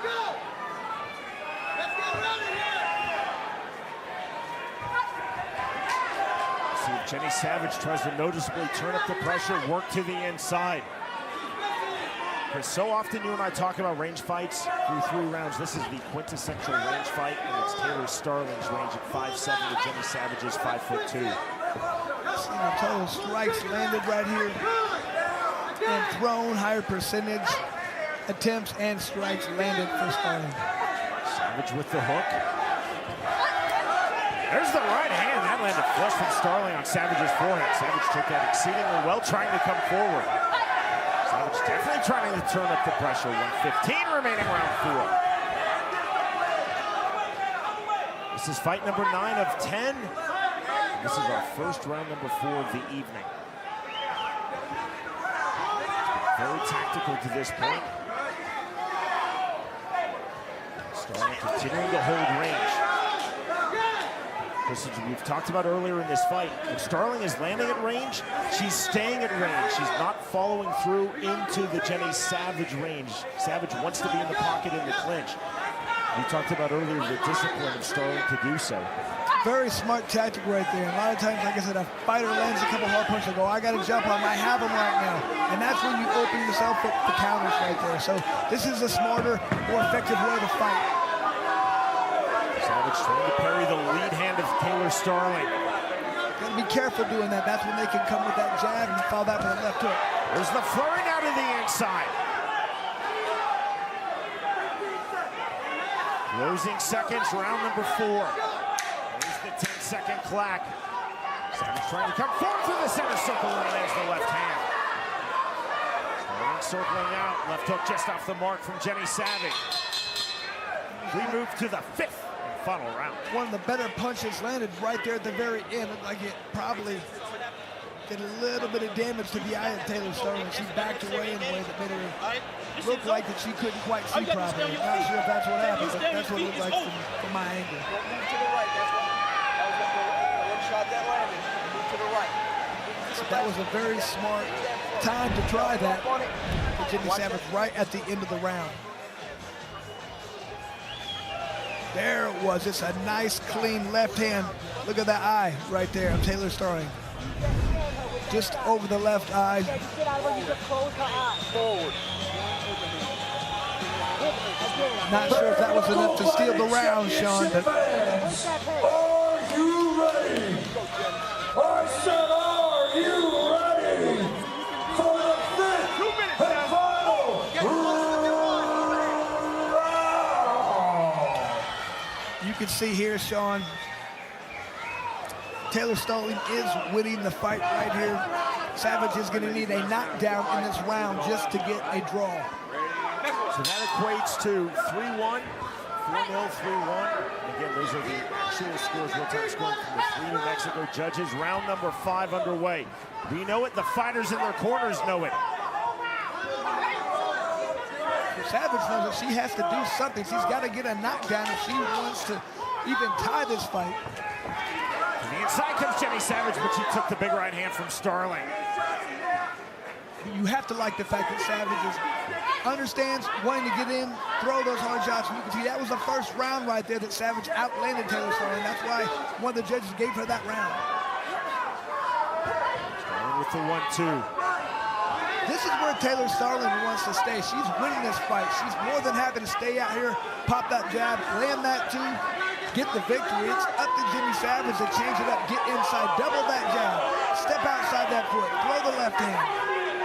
In our fighter meeting, Chris, Savage talked about multiple jabs working to the inside. When she throws the jabs, Starling just pulls back. Savage has thrown the jabs, but not been able to follow to the inside. She's thrown the jabs, but she needs to push off that back foot and close that gap.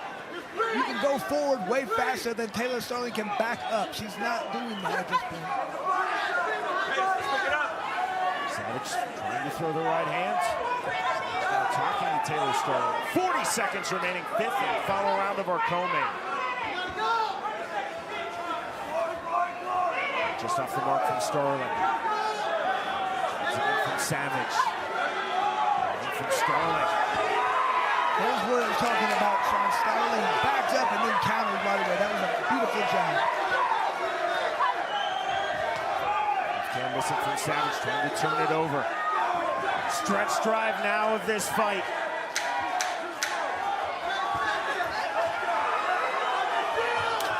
There's the entry on the left hand from Jenny Savage. The bell and the end of our co-main. And that's a nice moment between these two rivals. There was animosity there, Sean, but once again, I love the fact that you solve everything out there. It's hard to have a grudge with somebody after you fight them for 10 minutes.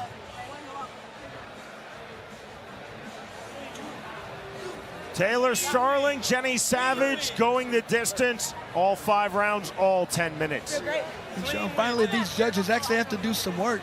I felt like they were just getting a free seat right here, and I'm glad to see they're actually doing it.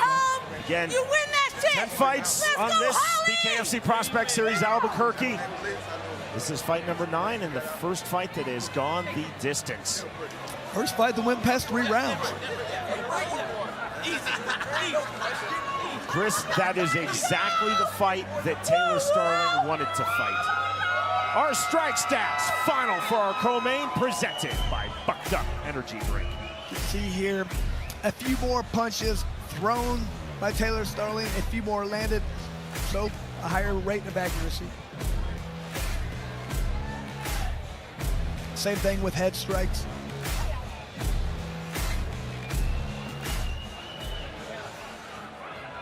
And Sean, you can just see the difference right there in Taylor Starling from earlier in her career, just coming out and throwing hard punches the entire time. Not great defense. She had a good game plan right here, knew exactly what she wanted to do. She told us stay in her range, Make your opponent come forward. Jenny Savage really didn't come forward as much. She felt like she needed to a little bit later, and she did, but it was just a little bit too much of Taylor Starling staying in her range and landing her shots. Jenny Savage, the smear of blood on her face. Thank you. G. Perez, BKFC fighter and cutman extraordinaire, working in the corner of Taylor Starling. All right, guys, let's center up for us. Hell yeah. Hi, guys. We send it to Jeff Houston. Ladies and gentlemen, after completing the scheduled 5 rounds, our judges at ringside scored this fight 48-47, 50-45, and 49-46 to the winner by unanimous decision, Taylor Killer B. Starling.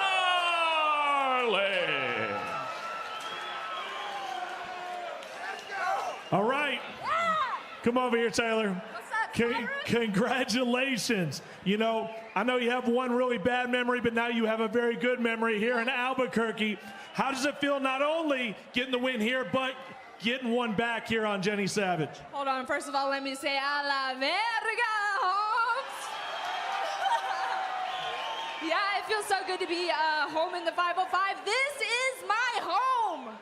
I wasn't born here, but I was fucking raised here, and that's why I am the fighter that I am, because the Burke raised me. This has to feel so good, getting back into the win column. At one point, you were challenging for the title. Now you're fighting your way back. What's next for you, Taylor? Honestly, I'm in no rush to get anywhere. I just want to keep fighting. I fought a lot of demons the past 2 years, so it feels good to be back in the win column.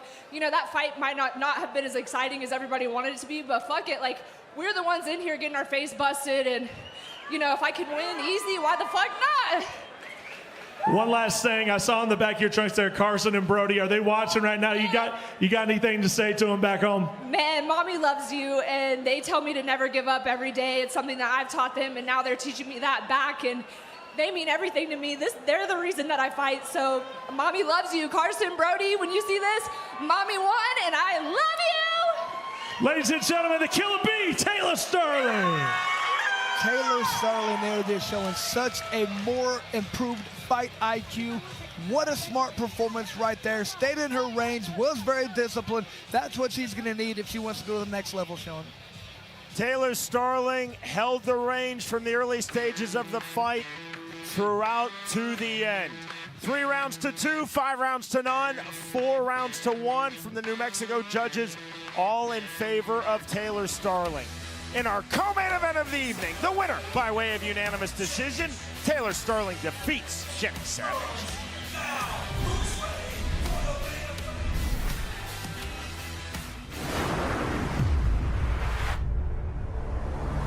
Once again, another challenger steps up. Once again, you take out another challenger.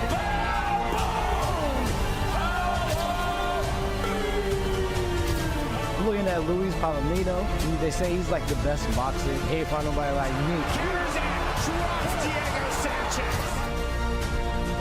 Clever, there's a big left hand and that rocks Isaac Valley flag.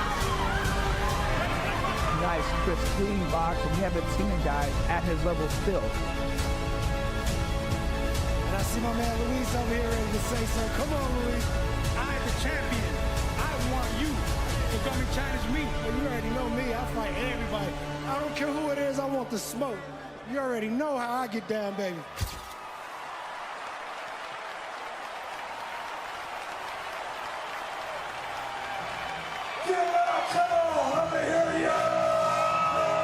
They always turn up and turn out in Albuquerque. What a night. BKFC brought to you by Bucked Up Energy Drink, Fubo TV, Mint 45, and Green Mountain Grills. And this takes us to our next Tale of the Tape. We have reached our main event of the evening. The numbers now for this bout at 175 pounds. Donald Sanchez versus Noah Cutter. And Sean, you can see here only a 1-inch height advantage and the 2-inch reach advantage. Very similar on all aspects for these two guys. It's who can get out there, implement the game plan, who's going to have the advantage.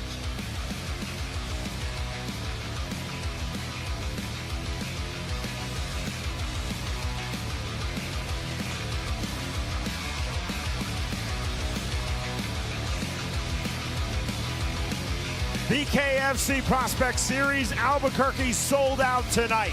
In one of the greatest fight cities in the United States, we are at Revel. We await the start of our main event. Again, Chris, we talk about the concept. David Feldman, Nate Shook, our matchmaker, David Feldman Jr., our COO behind the Prospect Series. Early in the card, we're seeing young fighters, many of whom you personally selected as you now head the open tryouts. But once we get to the feature, the co-main and the main event, these are not only experienced pro combat sports fighters, they're experienced and successful BKFC fighters. And Sean, what I love about this is we are introducing people to the new fighters that we're getting from the tryouts, but at the same time, we're trying to put some of the fighters that everybody wants to see, they want more of, and we're putting them on. So you get the best of both worlds here. We're not going to put on a card with just all brand new people you know nothing about. We're going to put it on with people you want to see, and now you're going to learn about the new guys that way as well. And you see the dynamic backstage, back of the house. You see the younger fighters looking at somebody like Taylor Starling, who they know who has emerged as one of the big stars in BKFC.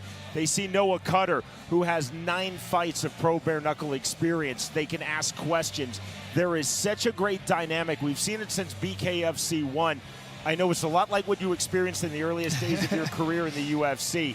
There's a brotherhood and a sisterhood. There's a camaraderie with the fighters. Sometimes that's even opponents on the same card. And that's the beautiful thing, like you talked about. People are learning back there. You're learning how to be a professional. You're learning how to be a professional for BKFC. So it's different. People are nervous. They learn how to deal with the nerves. People are asking questions. It's a beautiful thing back in that locker room. And I love the concept. I love what we're doing. We have Noah Cutter in his 10th fight.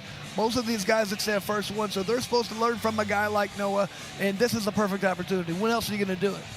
BKFC, we debuted June 2nd, 2018 in Cheyenne, Wyoming.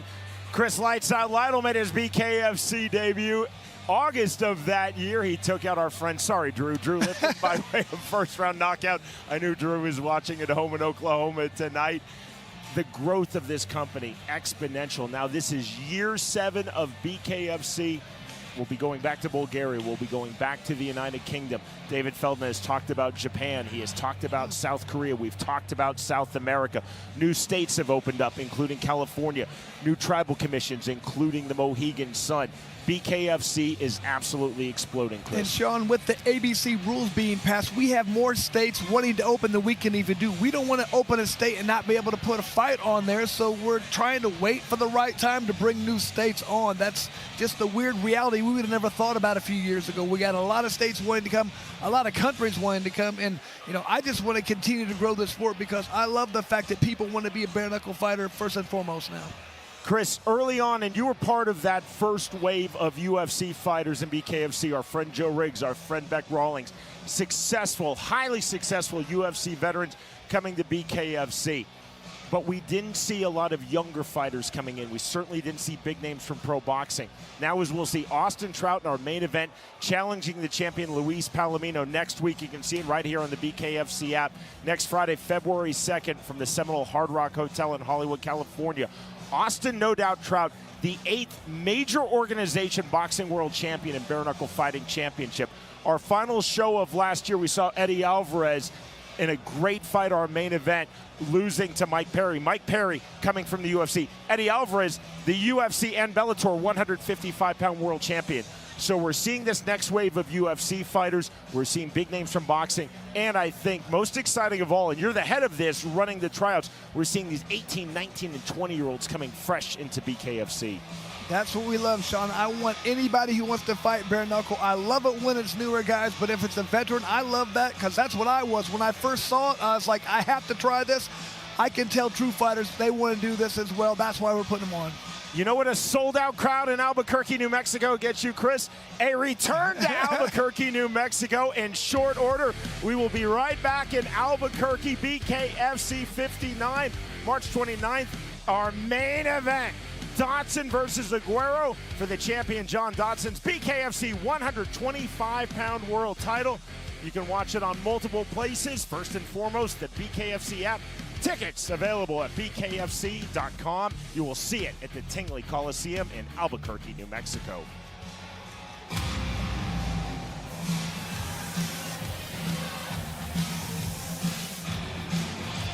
Set now for our main event, and there is Noah Cutter.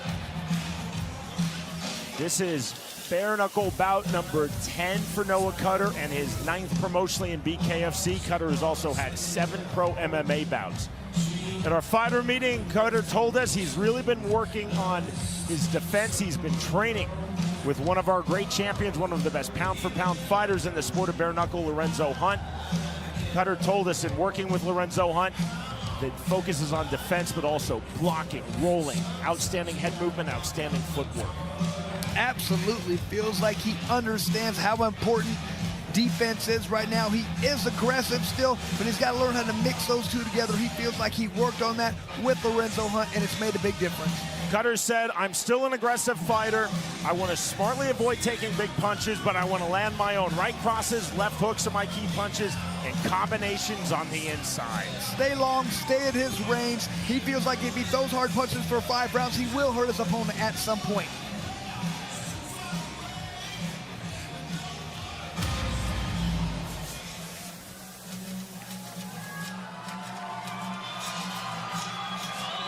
Donald Sanchez, and you hear the pop as he is fighting in his home city, Albuquerque, New Mexico. This is his 3rd fight in bare knuckle fighting championship. Sanchez has had 73 pro MMA bouts, including 2 in Bellator. He's had 12 in pro boxing. Add all of that up, this is number 88 for professional combat sports bouts for Donald Sanchez. Sanchez told us in entering this, his 3rd fight in BKFC, he fully understands that he cannot throw with full power as he did in pro MMA and in pro boxing. Sanchez said, I have to smartly pick my punches. I'm expecting a fast start from Cutter. Sanchez told us, I want to feel him out early, showcase my intelligence. On almost 100 fights, he wants to utilize that high ring IQ. Says he can be aggressive, can be technical. He has to be both in this fight if he wants to get the victory. To get our main event started, we go back to Jeff Houston. Ladies and gentlemen, we are now set for the main event. Scheduled for 5 2-minute rounds in the middleweight division. Presented to you by Bucked Up Energy Drink. Sanctioned by the New Mexico Athletic Commission, Chairman Joe Chavez, Executive Director Richard Espinosa, Commissioners in attendance Ed Manzanares, Larry Lewick, Jerome O'Connell. The 3 judges scoring our main event, Stan Saverda, Mark Sanchez, Anthony Romero. And the 3rd man inside the squared circle, our referee in charge of the action at the bell, Andrew Glenn. And now, with our bare knuckle fans watching live worldwide on the BKFC app and Fubo TV from the sold-out Rebel Entertainment Center deep in the heart of the 505. Fight fans of Albuquerque, it's time to knuckle up.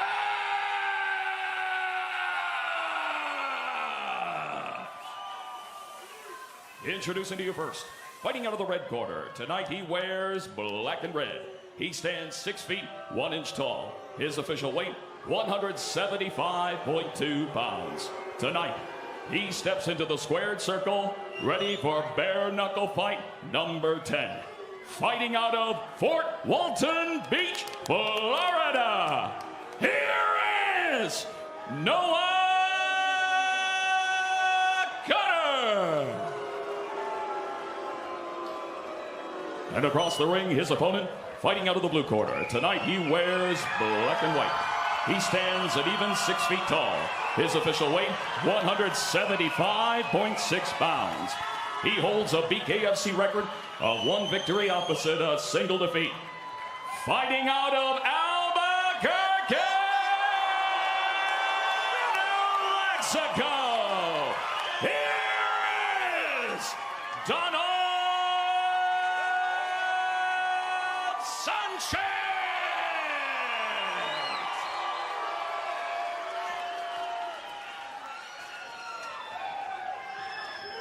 Referee Andy Glenn calling both main event fighters up to scratch.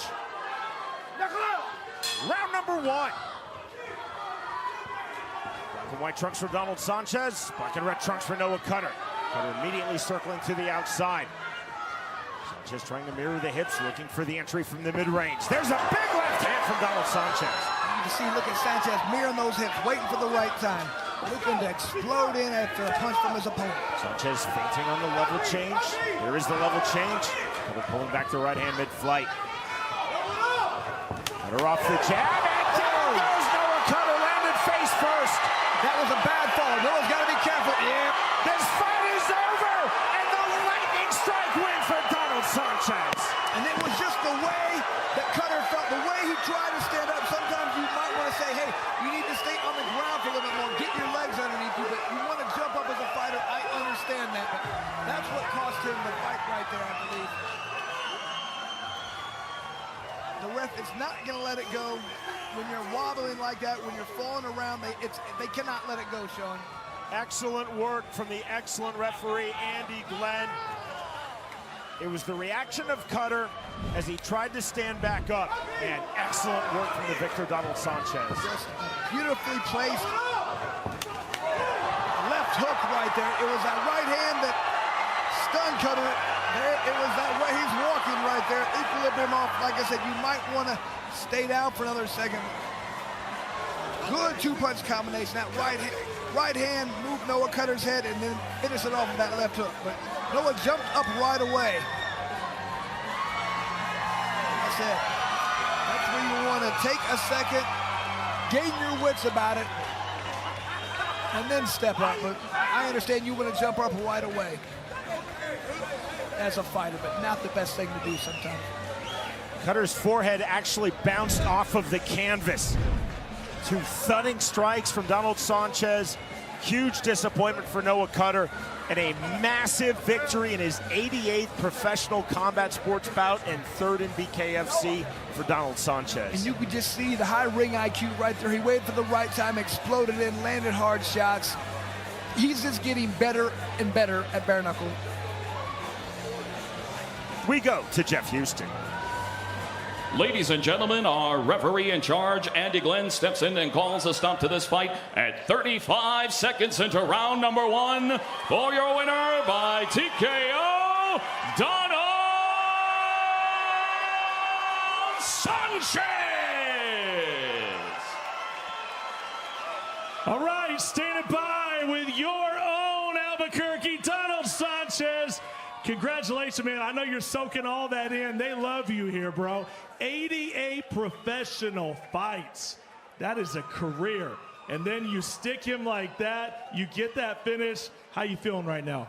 I feel amazing, man. I ain't no spring chicken, but I love to just motivate people, come out and help everybody out. That's what we do. Love it. Is that what it's about now for you? Is it about still going for championships, or is it about getting in here, motivating people, and still just feeling that adrenaline rush of stepping inside the ring? Man, I was born to do this shit, so I just love it. But you put your mind to it, you could do it. Go in there, work your ass off, that's all. I love it, but I do want big fights. I want a belt. BKFC, this is my last run. Let's go. Let's get these big fights. I'm ready. I'm going to ask you one more. Every time we come to Albuquerque, they show out in a big way. Talk about an Albuquerque crowd compared to any other crowd in the world. Albuquerque, you guys are the best. We're the fight capital of the world. Let's go, Albuquerque! Ladies and gentlemen, make some noise for Donald Sanchez. Best fight for Donald Sanchez there. He just shows with all that experience, he's turned that over into bare knuckle, and he's getting better and better each time. Donald Sanchez, two ferocious punches, dropping Noah Cutter, who went face first, smacking his forehead on the canvas. up, staggering. That's the end of the fight. The winner with emphasis in our main event of the evening. By way of first-round knockout, Donald Sanchez defeats Noah Cutter. This is our first show of BKFC in 2024, and we are off and running. Next Friday night, February 2nd, BKFC 57 will be in South Florida, the Seminole Hard Rock Hotel and Casino in Hollywood, Florida. Then BKFC Prospect Series, Virginia, we will be in Manassas, just outside of Washington, D.C. Note the date, Friday, February 16th. Remember, you can watch on multiple platforms, including the BKFC app. For tickets, go to bkfc.com. Into March 2nd, our Bare Knuckle Fighting Championship debut in Canada. We will be in Edmonton, Alberta. Then back to Bulgaria, our second show in Central Europe. March 22nd, BKFC. And then March 29th, we will be back here in New Mexico at Albuquerque's Tingley Coliseum. Dodson versus Aguero for the champion John Dodson's BKFC flyweight strap. Again, you can watch on multiple platforms, including the BKFC app. To purchase your tickets, go online to bkfc.com. We opened the BKFC with a stacked 10-bout card. Prospect Series Albuquerque absolutely delivered. 10 fights, 9 finishes. For my broadcast partner, the great Chris Lights Out Lytle, ring announcer Jeff Houston, Cyrus Fees, Brian Sosha, David Feldman Sr., David Feldman Jr., and our producer, director extraordinaire, Jonathan Evans. I'm Sean Wheelock, as well as for our matchmaking team, led by Nate Shook. Thanks for watching BKFC Prospect Series Albuquerque. We will see you next Friday night, February 2nd, from the Seminole Hard Rock Hotel and Casino for BKFC 57.